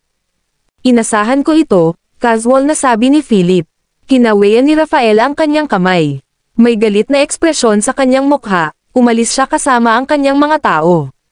Sa puntong ito, pansamantalang hamupa ang bagyo. Ang nag-iisang tagapagmana, Philip Clark, Kabanata 1268. Halos hindi makapaniwala ang lahat ng pagdating ng 7 aces ay nagpapadala na baligtad ang sitwasyon. Pagkalipas ng 6 na araw, ang buhay at kamatayan ay matutukoy sa ring. Agad na kumalat ang balitang ito sa buong martial arts circles, kasama na ang iba pang bansa. Biglang-bigla, ang bilang ng mga flight papuntang Upper Creek ay lumago ng maraming beses sa nakalipas na ilang araw. Kasalukuyang nasa eksena, ang iba pang mga tao ay nagpunas ng malamig na pawis sa kanilang mga noo, ngunit si Philip at ang kanyang grupo, pati na rin ang mga aces, ay mukhang walang pakialam. Lalo na yung 6 pang aces. Sa sandaling ito, ibinaling nila ang kanilang mga mata kay Philip at sinisiyasat siya. Hoy, Fatty Pine, ito ba ang tagapagmana ng pamilya Clark? Isa itong matipunong nasa katanghaliang gulang na lalaki na may taas na 1.8 metro at tanso ang balat. Siko niya si Mobius na tumabi sa kanya at nagtanong. Siya ay si Ace Leon Anders, isang panday na hindi kabilang sa anumang paaralan at nagtatrabaho bilang isang panday mula noong siya ay bata pa. Puno siya ng sigla. Sa buong buhay niya, nagtatrabaho lamang siya sa isang piraso ng bakal, na sinasabi na gusto niyang gumawa ng pinakamalakas na sandata sa mundo. Hanggang ngayon, walang nakakaalam kung ginawa ang armas. Mukhang ito, ngunit bakit ang isang panday na tulad mo ay nagtatanong nito? Ibinaling ni Mobius ang kanyang ulo at tumingin kay Leon ng blanco. Hehe, kulang ako ng apprentice. Napakamot ng ulo si Leon at ngumiti ng napaka-tame time. Kung narinig ito ni Philip, malamang nasusuka siya ng dugo. Ang tagapagmana ng marangal na pamilyang Clark na naging isang panday. May isa pang babaeng naka-red dress na may kaakit-akit na figure at malaking kulot na buhok. Siya ay mukhang mga 40 taong gulang at mukhang napakakaakit-akit. Sa kanyang mga braso sa kanyang dibdib at ang kanyang mga payat na daliri na puno ng mga singsing na brilyante at batong pang-alahas, mapang-akit niyang tinitigan si Philip. She then said to the several aces, interesado ako sa binatang ito. Huwag kayong lahat mag-away sa akin. Si Ace Roxy Fisher ay may maceland na balat na parang isang teenager, ngunit sa katunayan, siya ay higit sa 40. Ate, hindi ba napakarami mo ng alagad na lalaki sa iyong harem? Maglakas loob ka bang tanggapin ang isang ito? Hindi ka ba natatakot na habulin ka ng pamilya Clark hanggang sa dulo ng mundo? Mapanuksong bulong ni Mobius.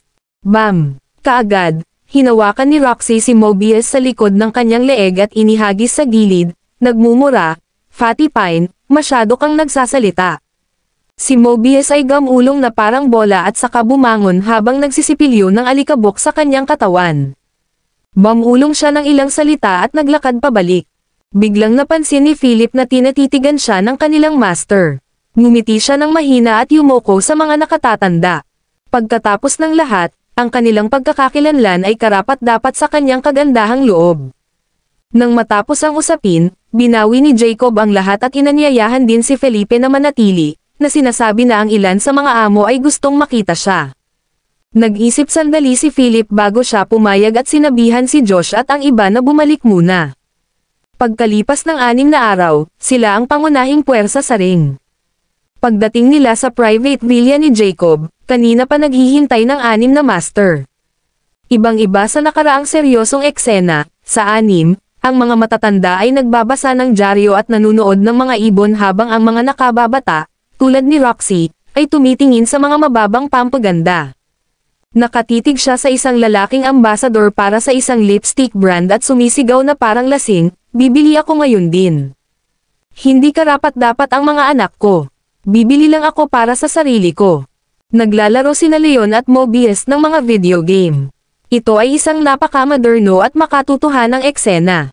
Sino ang mag-aakala na ang mga pambansang martial arts masters na ito, na napakatanyag sa labas ng mundo, ay kumilos ng normal sa bahay? Medyo natigilan din si Philip. Ang mga dalubhasa sa pambansang sining sa panahon na ito, sumusulong din ba sila sa panahon? Lahat, dumating na si Young Master Clark. Inakay ni Jacob si Philip sa pintuan. Inalis ng mga master ang mga gamit sa kanilang mga kamay at sabay na itinoon ang kanilang mga mata kay Philip. Biglang kinabahan si Philip. Kasunod nito, nagkatinginan ang 7 Aces, kasama si Jacob. Tumayo silang lahat sa harap ni Philip at magalang na sumigaw. Young Master Clark. Ang nag-iisang tagapagmana, Philip Clark, Kabanata 1269. Ano ang kahulugan nito? Sila ang 7 master ng martial arts world. Mga taong nagdudulot ng sensasyon sa buong mundo. Sa sandaling ito, lahat sila ay magalang na bumabati kay Philip. Nakakakilabot, medyo nagulat si Philip. Mabilis niyang tinulungan silang tumayo at nakangiting sinabing, huwag mong gawin ito. Lahat kayo ay seniors. Hindi ko matatanggap ang gesture na ito. Ngumiti si Jacob at ipinaliwanag kay Philip, Young Master Clark, alam mo ba kung bakit sila pumunta dito sa oras na ito? Hindi tanga si Philip. Tumingin siya sa paligid habang nagtanong, dahil sa akin. Tumango si Jacob at nagpatuloy, talaga. Dapat mong malaman na ang Aces ay hindi madaling lumitaw. Sa pagkakataong ito, muling lumitaw ang lahat ng natitirang Aces. Naiisip mo ba ang dahilan? Natigilan si Philip at sinabing, akala ko ay dahil kay Old Master Jensen. Nang marinig iyon, tumawa si Jacob at tumingin sa mga amo habang sinasabi kay Philip, dahil ito sa iyong ama. Ang kanyang ama, sa isang iglap, naunawaan ni Philip ang nangyayari. Medyo malungkot niyang sinabi, gumamit ba siya ng pera para gawin mo ito? Nang marinig ang mga salita, ilang Aces ang umiling at ngumiti. Sabi ni Dorian, mali ang iniisip ni Young Master Clark. Sa ating katayuan, ang pera ay wala ng saysay sa atin. Ang iyong ama ang tunay na pantas. Nangako siyang mag-ambag ng 100 bilyon sa pag-unlad ng pambansang martial arts. 100 bilyon. Banal na she asterisk T. Ang salbaha talaga ng tatay niya. 100 billion ganun lang. Kung ikukumpara, kindergarten pa lang siya. Ano ang tungkol sa mga tuntunin? Hindi rin tanga si Philip. Ito ay dapat na may kondisyon. Ayon sa ugali ng kanyang ama, maaaring walang logic kapag nagnenegosyo sa mundong ito. Palagi kaming magbabantay kay Young Master Clark, sagot ni Jacob. Hindi makapaniwala si Philip nang marinig niya ito. Naging personal bodyguard niya lang ba ang 7 Aces? Saglit na natahimik si Philip at natatanggap na malaman ang katotohanan ito. Dahil iyon ang intensyon ng kanyang ama, tiyak na may dahilan ito. Pagkaraan ng ilang sandali ay nagkwentuhan sila Philip at Jacob sa maliit na hardin. Naalala ni Philip ang nangyari kagabi at tinanong niya si Jacob, Old Master Jensen, kilala mo ba ang dating si Primo? Sumunod si Jacob sa tabi ni Philip at sumagot, oo. Napakalakas ba ng kanyang impluensya? Tanong ulit ni Philip. Natahimik sandali si Jacob bago siya sumagot, Young Master Clark, ang dating si Primo ay hindi ordinaryong tao. Ang antas na kinakatawan niya ay hindi natin maiisip. Sa ilang aspeto, tiyak na mayroon siyang walang katapusang impluensya. Kahit na si Supreme Williams ay dapat magpakita sa kanya ng kanilang paggalang. Hindi ko pa nakikita ang taong ito hanggang ngayon, katulad ng iyong ama. Alam na alam ni Jacob na ang kapangyarihang hawak ng dating si Primo ay bawal. Ito ay hindi maintindihan. Tumango si Philip at natahimik sandali. Pagkatapos ay nagtanong siya, ikaw at si Mr. Simmons, sino ang mas malakas? Pantay-pantay tayo. Sumagot si Jacob pero idinagdag, pero 5 years ago na yon. Mahirap sabihin ngayon. Kumpara sa guro, nagpatuloy si Philip, hindi ko nga alam kung gaano kalakas si Supreme Williams. Ngunit ang sigurado ay si Mr. Simmons ang kandidato para sa susunod na Supremo at ang tanging pinagkakatiwalaan ng dating Supremo. Sabi ni Jacob na may pag-aalala sa mga mata. Tumango si Philip. Ang balitang inusisa niya ngayon ay tungkol sa tapos na. Ang mga taong ito ay nagbigay sa kanya ng maraming presyo. Mahuhulaan niya na magkakaroon siya ng buhay at kamatayang labanan sa dating Supremo o Mr. Simmons sa darating. Ang sitwasyon ay naging mas mahirap at mas mahirap. Marami pa siyang dapat gawin, kasama na ang aksidente ng kanyang ina na hindi pa naimbestigahan ng malinaw. Ang pamilya Clark sa Arcadia Island ay dumaranas din ng mga panloob at panlabas na banta. Ang nag-iisang tagapagmana, Philip Clark, Kabanata 1270. Hindi nagtagal si Philip bago siya bumalik sa hotel. Nang nasa taxi na si Philip at papunta na, naramdaman niyang may sumusunod sa kanya.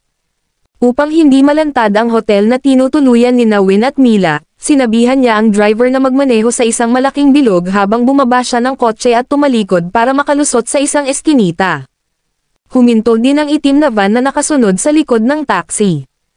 Hindi nagtagal, 4 hanggang 5 lalaki na may mga baseball bat at maskara ang tumalon pababa mula sa kotse.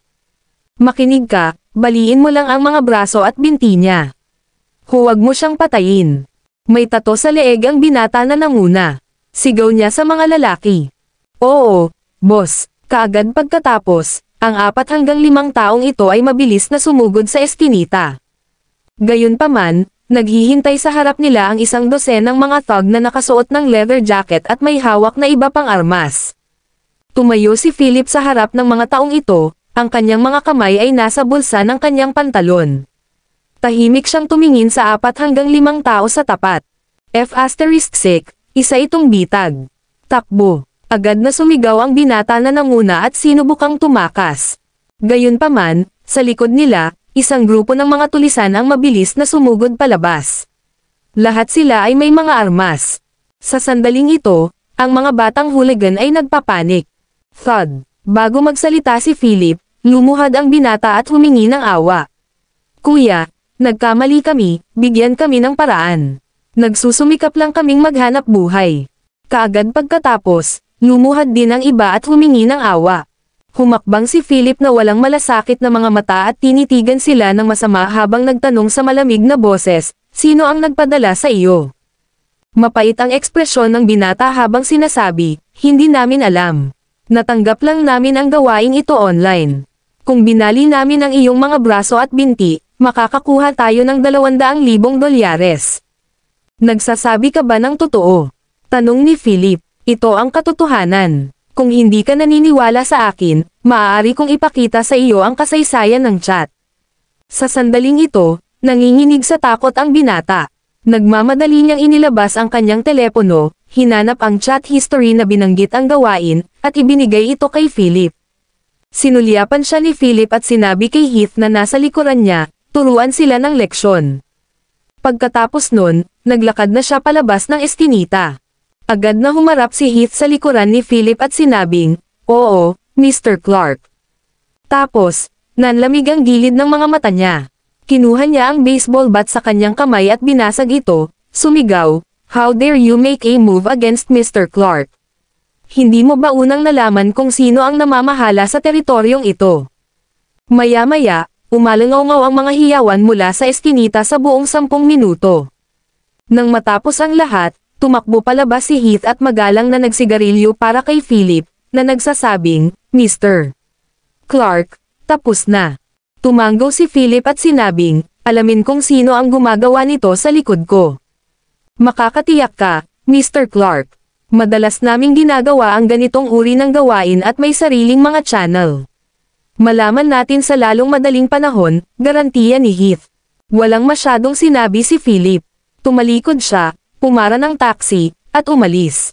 Sa parehong oras sa isang bar sa isang lugar, pagkatapos makatanggap ng balita na ang misyon ay nabigo, si Juan Parker ay galit na galit at binasag ang maraming bote ng masarap na alak. Umupo siya sa sofa at saglit na napalunok sa galit. Humigop siya ng alak, nagdial ng numero, at malamig na sinabi, "Anong ginagawa mo? Babayaran pa kita ng 5 milyon. This time, linisin mo na." Ang nag-iisang tagapagmana, Philip Clark, Kabanata 1271. Bumalik si Philip sa hotel at nakita si Win sa telepono. Malamang ay may kinalaman siya sa mga bagay na may kinalaman sa bikan. Lumapit siya at niyakap si Win mula sa likod, nakasandal sa balikat nito. Nalanghap niya ang matamis nitong bango. Sa sandaling iyon, napakagaan ng pakiramdam niya. Parang sila na lang ni Win ang natitira sa mundong ito. Anong problema? Ibinaba ni Win ang telepono, tumagilid ang ulo, at ipinatong ang maselang kamay ni Philip. "Wala lang. Medyo pagod lang ako at gusto kitang yakapin." Pinaikit ni Philip ang kanyang mga mata nang sumili ang isang malabong ngiti sa gilid ng kanyang bibig. With a happy smile on Win's face, she said, "Phil, I feel very happy like this." Huminto si Philip, lumingon si Win, seryosong hinawakan ang mukha ni Philip, at tumingin sa mga mata nito habang nagtatanong, "Phil, iiwan mo ba ako?" Humalaklak si Philip, tinapik ang maliit na ilong ni Win, at sinabing, "Gago, ano ang iniisip mo? Bakit kita iiwan? Ikaw ang asawa ko." Kontentong ngumiti si Win. Nga pala, tumawag lang si Mindy at sinabing may ilang projects ang kumpanya na kailangan kong balikan para pag-usapan. "Nakabook na ako ng flight ticket para bukas," biglang sabi ni Win. Kumunot ang noo ni Philip at nagtanong, "Anong projects? Urgent ba sila?" Ayaw niyang tumakbo si Win dahil 5 months na itong buntis. Naghahanda ang beacon na palawakin sa ibang mga lungsod. Para sa ilang partikular na kasunduan sa kooperasyon, ang mga boss na iyon ay hindi mapalagay kung wala ako. Nakangiting sabi ni Win at saka hinawakan ang braso ni Philip para sabihin, "Huwag mo akong alalahanin. Pwede nating hilingin kay Ann na samahan ako." Tumanggo si Philip at sinabing, "Mag-aayos pa ako ng ilang taon na susunod sa iyo." Hindi rin tumanggi si Win. Alam na niya ngayon na may napakalapit na relasyon sina Philip at Theo Xander. Maraming beses, hindi niya sinubukang hulaan kung anong klaseng tao si Philip dahil walang kabuluhan iyon. Gusto lang niyang manatiling ganito ang lahat habang tahimik siyang nakatayo sa tabi ni Philip. Ang alam lang niya ay asawa niya si Philip at ama ni Mila. Sapat na iyon. Matapos makilala si Win, pumunta si Philip sa ospital para bisitahin si Hannah. Nakaupo si Hannah sa hospital bed at nagbabasa ng libro. Bumaba ang mahaba at tuwid niyang itim na buhok. Mukha siyang maamo at matamis na babae na lumabas sa isang painting. "Hannah, pwede mo bang sabihin sa akin kung ano ang nangyari sa iyo nitong mga taon?" Umupo si Philip sa gilid ng kama at nagtanong pagkatapos mag-alinlangan ng mahabang panahon. Tumangala si Hannah kay Philip, ngumiti ng matamis, at sinabing, "Phil, pwede bang huwag nating pag-usapan ito?" Walang imak, tumingin si Philip sa mga mata ni Hannah at tumanggo. Pagkatapos noon, tumayo siya at sinabing, "Ikukuha kita ng tubig." Pagkalabas ng ward, tinawagan ni Philip ang telepono ni Rick at nagtanong, tungkol sa mga nakita ni Hannah sa nakaraang taon, "May hanap ka ba?" Sa kabilang dulo ng telepono, walang magawang sumagot si Rick, "Hindi pa. Nabasa ko ang impormasyon tungkol kay Ms. Hannah, ngunit lahat ng ito ay mababaw ang detalye tungkol sa kanyang oras sa ampunan." Sa unang tingin, napeke ang impormasyon. Napakunot noo ni Philip nang marinig iyon at nagtanong, "Gaano ka pa ba?" "Mahirap sabihin. I'll try my best," sagot ni Rick at nagpatuloy, "Ngunit young master, hindi ko sinasadyang natuklasan ang iba pang mga bagay habang sinisiyasat kung ano ang ginagawa ng dalaga sa nakalipas na 1 taon." "Iba pang bagay? Anong mga bagay?" tanong ni Philip. "Tungkol sa aksidente ni Madam, posibleng nasa likod ng operasyon ay isang taong hindi mabanggit." Sagot ni Rick, tila nag-aalangan at maingat. "WHO." Biglang naging malamig ang ekspresyon ni Philip. Naaksidente ang kanyang ina. Sa wakas, may iba pang mga pahiwatig. Hindi ko masasabi ng sigurado, ngunit dapat itong kasangkot sa isang tiyak na antas ng pinakamataas na figure. "Young master, kailangan nating maghanda ng maaga. Ito ay lumampas sa aming orihinal na pagtatansya." Sabi ni Rick, halata sa boses niya ang matinding pag-aalala. Namilog ang mga mata ni Philip. Siya talaga yon. Naalala ni Philip ang gabing iyon sa interior hall ng Dragon Gate, ang unang pagkakataon na nakita niya ang mga mata ng lalaking nakamaskara. "Masyadong katulad. Nakikita ko. I trigger ang Golden Seal at tipunin ang iba pang mga kasama. Plano kong pumunta doon ng personal." Malamig na sabi ni Philip, namumula ang mga mata at puno ng panginginig. "Young master, sigurado ka bang gusto mong tawagan ang lahat ng iba pang miyembro?" Sa kabilang dulo ng linya, medyo nagdududa si Rick. "Legion of the Sovereign, ang mga nasasakupan ng soberanya." Ang soberanong ito ay natural na tinutukoy si Philip Clark. Ang nag-iisang tagapagmana, Philip Clark, Kabanata 1272. Ang espesyal na pangkat na ito ay ginawa ni Philip sa nakalipas na 10 taon. Hindi darating ang araw na ang Legion of the Sovereign ay bababa. Hanggat nariyan si Philip Clark, hindi kailanman babagsak ang Legion of the Sovereign. Iyon ang simbolo ng walang talo. Well, this time, I need to ask them clearly. Kung talagang related sa kanila, I don't mind making those people pay with their blood. Kasama ang Supremo, sabi ni Philip, may kumikislap na liwanag sa kanyang mga mata. Sa sandaling ito, puno siya ng manic aura at kamukha ng demonyo. Kung may mga taong nakapaligid sa kanya, ito ay magpapahinto sa kanilang mga hakbang at nagmamadaling tumakbo palayo. Okay, naiintindihan, mataimtim na sabi ni Rick. Pagkababa ng telepono, huminga ng malalim si Philip. Ang Supremo, gusto niyang makita kung sino sa mundong ito ang makakapidyo sa kanya. Kung talagang nangyari ito tulad ng hula ni Philip, hindi siya magdadalawang isip na tanggalin ang Supremo. Pagkatayo ng ilang sandali, tumalikod si Philip at bumalik sa ward. Nakipag-chat siya kay Hannah habang nakatanggap ng tawag mula kay Heath. Mr. Clark, hanap na namin. Hihintayin kita sa pinto. Sagot ni Philip at umalis na sa ward. Sa pasukan ng ospital, nakita niya si Heath na nakangiti at sinabing, Mr. Clark, may nag-post ng task para sa 5 milyong reward sa internet ngayon, at ikaw pa rin ang target.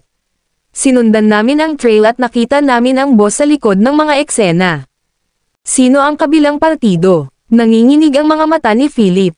5 milyon. Tila desidido ang kabilang partido na patayin siya. Agad namang sumagot si Heath, kilala mo ang taong ito. Siya ang dati mong kaklase, si Juan Parker. Napakunot noon ni Philip nang marinig ang pangalan. Siya iyon. Nagtanong siya nang walang pakialam, nalaman mo na ba kung nasaan ang tao? Max Bar, sagot ni Heath. Tumanggo si Philip, malamig na tingin ang bumungad sa kanyang mukha. Sapat na ang pagpaparaya niya kay Juan. Hindi niya inaasahan na aabot ng ganito si Juan. Kung ganoon, hindi siya masisisi sa pagiging walang awa. Sinabi kaagad ni Philip, dalhin mo ako doon. Hindi nagtagal, sumakay na sila sa kotse at tinungo ang Max Bar. Sa sandaling ito, si Juan ay nasa isang pribadong silid kung saan siya ay umiinom at nakikipag-usap sa kanilang mga kilalang tao ng Upper Creek. Ang paksa ng talakayan ay natural kung paano ituturo kay Philip ang isang aralin. Mr. Parker, isang salita mula sa iyo at sa ating mga tao ay gagawin ang lahat. Isa lang itong Philip Clark. Sabihin mo lang kung babaliin ang mga braso o binti niya. Ang nagsalita ay isang malaking tao na may crew cut. Puno ng muscles ang katawan niya, at mabangis ang mukha niya. Sa tabi niya ay may 3 pang lalaki na pawang mga magnanakaw mula sa kalye. Umupo si Juan sa sofa, may hawak na wine glass. Ang mga makukulay na spotlight ay kumikinang sa kanyang mukha, na sumasalamin sa isang mabangis na panunuya. Sabi niya, hayaan natin siyang maupo sa wheelchair sa natitirang bahagi ng kanyang buhay. Boom! Sa sandaling ito, ang pinto ng pribadong silid ay sinipa mula sa labas. Sumugod si Heath kasama ang kanyang barkada. Bago pa bumangon ang malaking lalaki at nagsimulang magmura ay idiniin na sila sa mesa ng mga tao ni Heath. Pagkatapos, habang nasa bulsa ng pantalon ang mga kamay, naglakad si Philip sa tapat ni Juan at umupo na may malamig na mukha. Malumanay niyang tinanong, ganyan ka na ba galit sa akin? Ang nag-iisang tagapagmana, Philip Clark, Kabanata 1273. Si Juan ay parang sinasakal. Hindi niya inaasahan na mahahanap siya ni Philip ng ganoon kaga. Malumanay siyang nagsali ng isang baso ng alak, ininom ang karamihan nito, at malamig na sinabing, sinira mo ang pamilya ko Parker, namatay ang tatay ko dahil sa iyo, at naging ganito ako dahil sa iyo. Ang relasyon sa pagitan namin ay sumimangot mula pa noon. Dahil nalaman mo na ako ang nasa likod nito, ang bola ay nasa loob mo ngayon. Ano ang gusto mong gawin? Kalmadong tiningnan ni Juan si Philip na may matinding puot sa kanyang mga mata. Kumunat ang noo ni Philip at sinabing, kung ano man ang nangyari noon ay dulot mo. Isinaalang-alang ko na ang ating kapatiran sa pamamagitan ng hindi pagpatay sa iyo. Pero paulit-ulit mo akong sinubukang saktan. Lumagpas na ito sa ilalim ko. Haha, natatawang sabi ni Juan, Philip, sa puntong ito, bakit ka pa nagpapanggap sa harap ko? Sapat na ang alam ko kung sino ka. Hindi ko lang maintindihan kung bakit patuloy mong itinatago kay Win ang katotohanan kung kaya mo naman. Umiling si Philip at sinabing, Ito ay aking personal na usapan at walang kinalaman sa iyo. Kailangan mo lang tandaan na nandito ako ngayon para ayusin ang lahat ng account sa iyo, luma at bago. Narinig ni Juan ang mga salita, tumango, at sinabi, "Okay, ano ang gagawin mo? Patayin mo ako dito."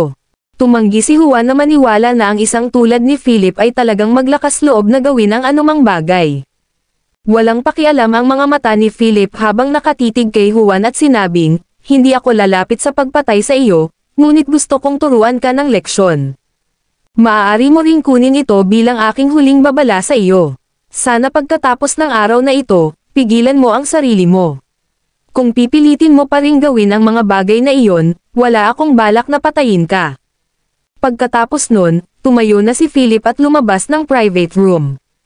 Kaagad pagkatapos, malamig na tinitigan ni Heath si Juan at sinabing, "Baliin mo ang kanyang binti." Nang marinig ni Juan, na nakaupo sa sofa, ang mga salitang iyon at nakita niya ang dalawang malalaking lalaki na naglalakad palapit sa kanya, bigla siyang nataranta. Sumigaw siya, "How dare you?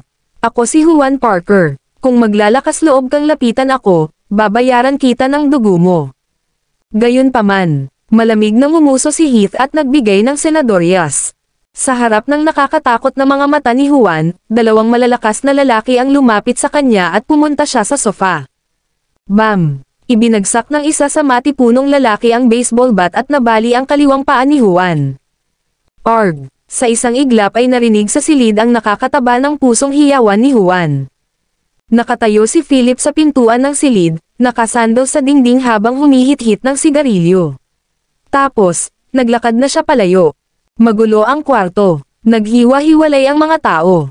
Tanging si Juan, nabali ang paa, ang nakadapa sa lupa at nakahawak sa nakabaluktot na kaliwang paa. Puno ng galit at puot ang kanyang mga mata habang sumisigaw, "Philip Clark! Ito na ang huling straw. Hindi kita bibitawan. Babayaran kita ng 10 ulit para sa paa kong ito." Sa paninibugho at puot sa kanyang puso, kinuha ni Juan ang kanyang telepono at dinial ang numero ng kanyang katulong. Nagmamadali siyang pumunta sa ospital.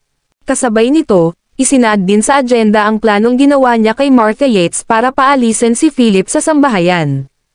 Gusto niyang sirain si Philip gamit ang sarili niyang mga kamay, ipaluhod siya sa harap niya, at humingi ng tawad sa kanya.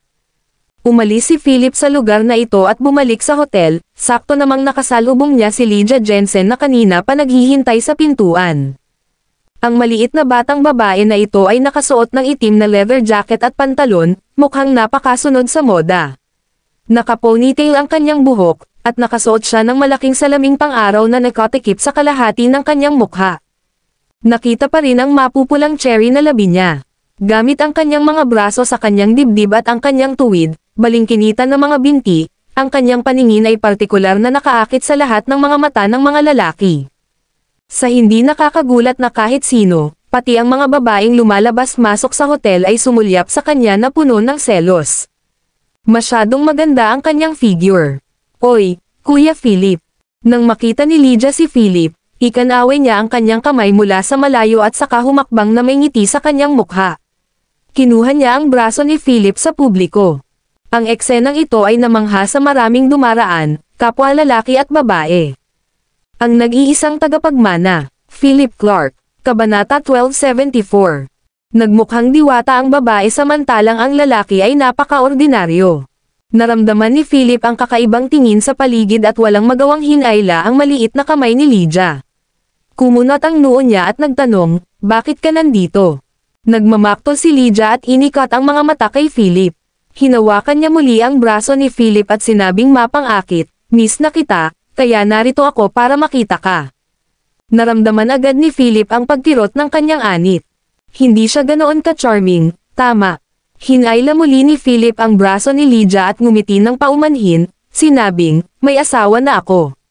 Sa paggawa nito, wala kang pananagutan sa iyong sarili. Sa kanyang pagtataka, gumana ang isip ni Lydia sa kakaibang paraan. She grumbled under her breath, "Hindi mahalaga kung kasal ka o hindi, kaya kitang maging manliligaw. Maaari kang maglaan ng 2 araw sa isang linggo para samahan ako." Ano ba? Nadama ni Philip na may problema sa pananaw sa mundo ng babaeng ito. Paano niya napag-usapan ang paksa ng pagiging magkasintahan ng casual?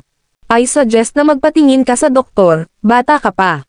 Hindi mo na kailangang mag-aksaya ng oras sa akin. Philip tumingin bilang kung siya ay may napakalaking ulo. Sagot agad ni Lydia, hindi naman, nakapagdesisyon na ako tungkol sa iyo. Sino ang nagsabi sa iyo na hawakan ang aking librong bukong sa unang lugar? Sa pagsasalita nito, namula ang dalaga. Nagmura si Philip sa kanyang puso at mabilis na humingi ng tawad. Talagang aksidente iyon. Humihingi ako ng tawad sa iyo, okay. Dapat bumalik ka ngayon. Mahaba-haba pa ang landas mo. Maraming kilalang lalaki sa mundo ang naghihintay na matuklasan mo sila. Hindi na kailangang sayangin ang iyong kabataan sa. Kailangang tanggalin ni Philip si Lydia sa lalong madaling panahon. Ang mga batang babae sa edad na ito ay may posibilidad na maging rebelde. Kinuha niya ang kanyang paghanga bilang gusto. Nang makita ang pag-aalala sa mukha ni Philip, tumawa si Lydia. Kuya Philip, bakit kinakabahan ka? Inaasar lang kita. Nandito ako ngayon para humingi ng pabor sa iyo. Nang marinig ito ni Felipe, nabuhayan siya ng loob at nagtanong, ano ang maipaglilingkod ko sa iyo? Masayang sinabi ni Lydia, may maliit na pagtitipon ngayong gabi para sa mga pamilya sa ating bilog. Bakit hindi mo ako samahan? Nang marinig ito ni Philip, tumingin siya kay Lydia nang may kaunting pag-iingat at nagtanong, bakit ako? At saka, walang kinalaman sa akin ang mga affairs sa circle mo, di ba? Nako, may mga nakakainis na langaw na sumusunod sa akin, pero ayoko. So, sinabi ko sa kanila na may boyfriend ako. Tinadyakan ni Lydia ang kanyang paa at tumingin kay Philip na kumikislap ang mga mata. Sa wakas ay naunawaan ni Philip na muli siyang ginagamit bilang isang kalasag. Sorry, may iba pa akong arrangement para sa gabi, kaya hindi na kita sasamahan. Tumanggi si Philip nang hindi man lang nag-iisip. Hindi siya tanga. Ang paggugol ng gabi kasama ang isang grupo ng mga tao mula sa pambansang martial arts na mga pamilya ay hindi kawili-wili. Nabalisa si Lydia nang marinig niya ito. Naabutan niya ito, hinawakan ng mahigpit ang braso nito nang hindi banibitawan, at nagmamakaawa, Brother Philip, tulungan mo ako. Sinabi ko na sa kanila na isasama ko talaga ang boyfriend ko ngayong gabi. Kung mag-isa akong magpakita, nakakahiya. Matigas ang ulo ni Philip. Hindi pwede. Nagalit si Lydia, ipinatong ang kanyang mga kamay sa kanyang balakang, at nagbanta, kung hindi mo ako tutulungan, sasabihin ko kay sister-in-law ang iyong pagkakakilanlan. Napalingon na si Philip at aalis na sana. Nang marinig ito, gayunpaman, agad siyang tumalikod at muling lumabas ng pinto ng hotel, nag-aatubili na sinabing, dapat ay sinabi mo ito ng tama sa simula. Ang batang babae ay natutong magbanta sa mga tao sa murang edad. Na may mapaglarong ngiti, agad na naabutan ni Lydia si Philip na nakaakbay sa likod. Siya ay masigla bilang isang pixie. Ang nag-iisang tagapagmana, Philip Clark, Kabanata 1275. Ito ay isang coffee shop na itinayo sa isang waterfront layout, na may puting pader at itim na tile pati na rin ang maliit na gazebo na konektado ng maliliit na tulay sa ibabaw ng umaagos na tubig. Sa pangkalahatan, ang pattern ng arkitektura ng coffee house na ito ay lubhang kakaiba. Kasabay nito, sa pinaka-eksklusibong silid sa coffee house na ito, mayroon ng 7 o 8 binata at babae na nakaupo doon. Lahat sila ay nakasuot ng fashionable. Sa unang tingin, masasabi na hindi sila mga anak ng mga ordinaryong tao. Sa silid ay may 4 na maliliit ngunit kat-anji tanging solid wood table at ilang mga landscape painting sa mga dingding, na mukhang napakasining. Sa bawat mesa ay may nakatalagang server, na nagtitimpla ng kape para sa mga kabataang lalaki at babae na nakaupo sa sofa.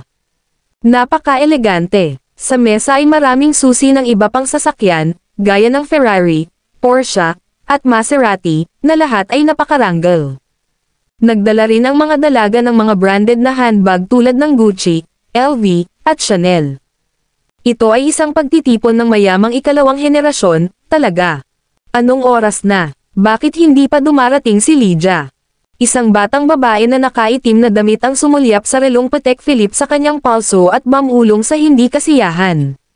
Nakasuot siya ng kristal na sapatos mula sa Chanel at naka-miniskirt. With her exquisite makeup, she looked very mature. Ang kanyang pangalan ay Fei Long, ang munting prinsesa ng pamilyang Long, na isang pamilya ng pambansang martial arts. Siya ay naging mapagmataas mula pa noong siya ay bata.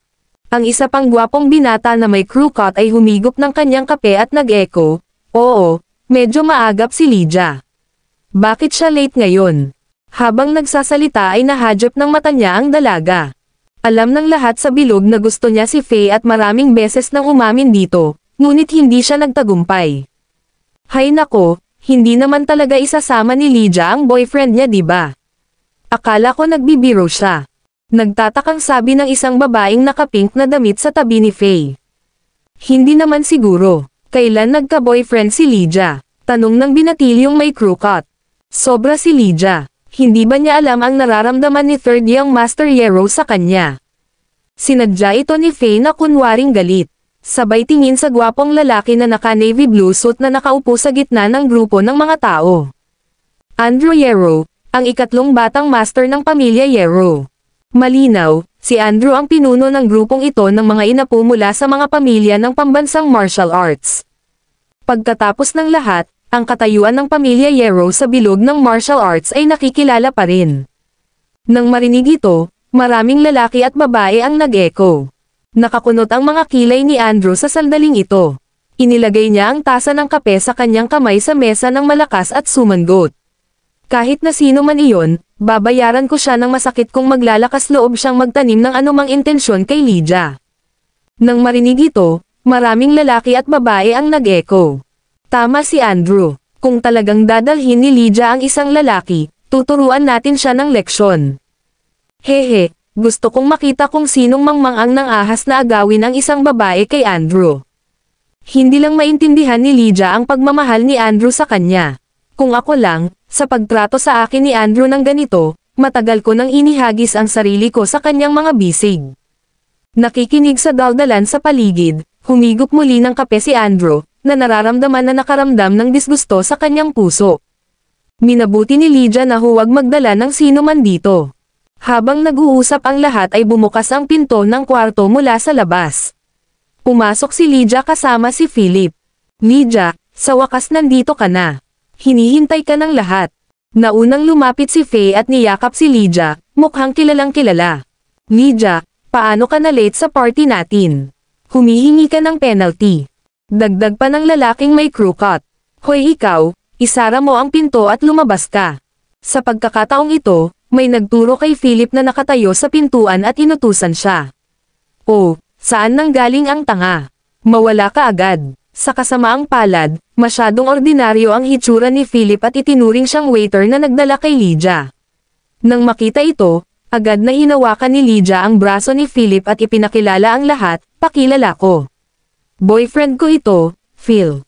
Bago pa matapos magsalita si Lydia ay naputol na siya ni Faye sa harap niya. Ang nag-iisang tagapagmana, Philip Clark, Kabanata 1275.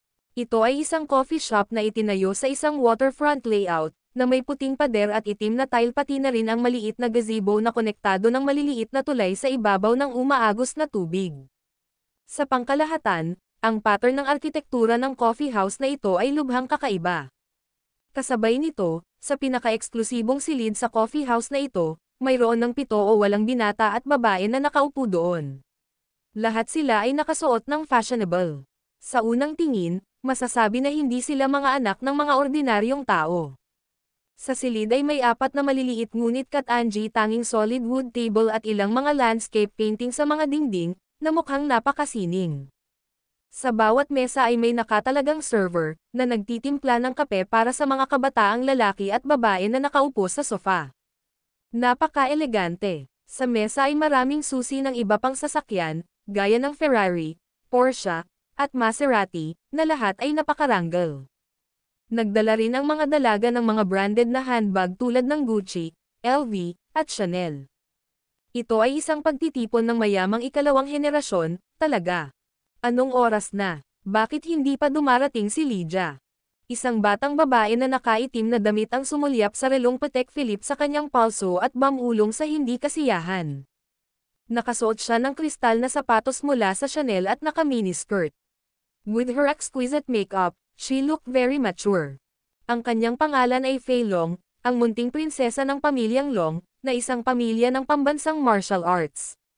Siya ay naging mapagmataas mula pa noong siya ay bata. Ang isa pang gwapong binata na may crew cut ay humigop ng kanyang kape at nag-echo, "Oo, medyo maagap si Lydia. Bakit siya late ngayon?"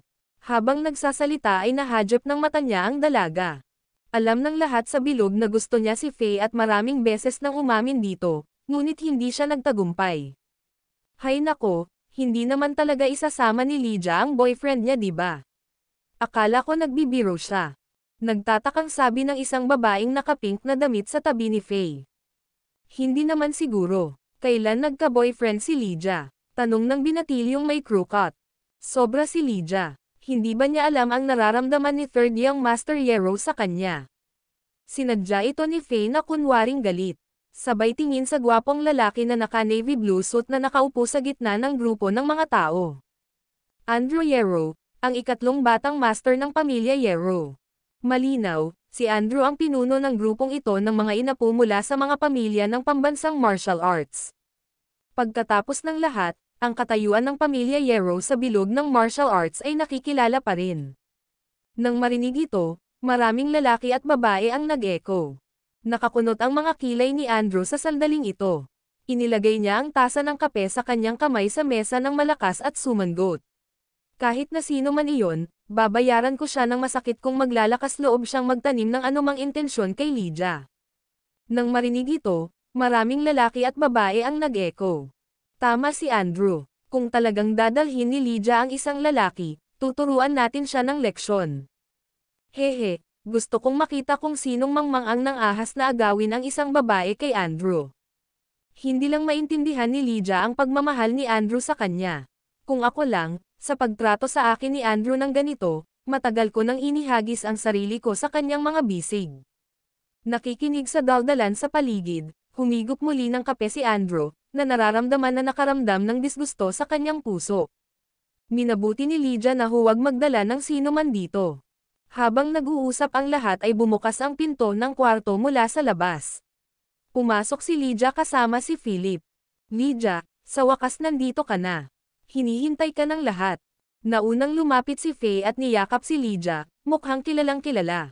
"Lydia, paano ka na late sa party natin? Humihingi ka ng penalty."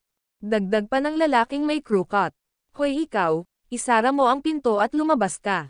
Sa pagkakataong ito, may nagturo kay Philip na nakatayo sa pintuan at inutusan siya. "Oh, saan nanggaling ang tanga? Mawala ka agad." Sa kasamaang palad, masyadong ordinaryo ang hitsura ni Philip at itinuring siyang waiter na nagdala kay Lydia. Nang makita ito, agad na hinawakan ni Lydia ang braso ni Philip at ipinakilala ang lahat, "Pakilala ko. Boyfriend ko ito, Phil." Bago pa matapos magsalita si Lydia ay naputol na siya ni Faye sa harap niya. Abangan ang mga susunod pang mga kabanata. Please comment, like, and share, mga ka-master, para updated ka sa aking mga susunod pang mga videos.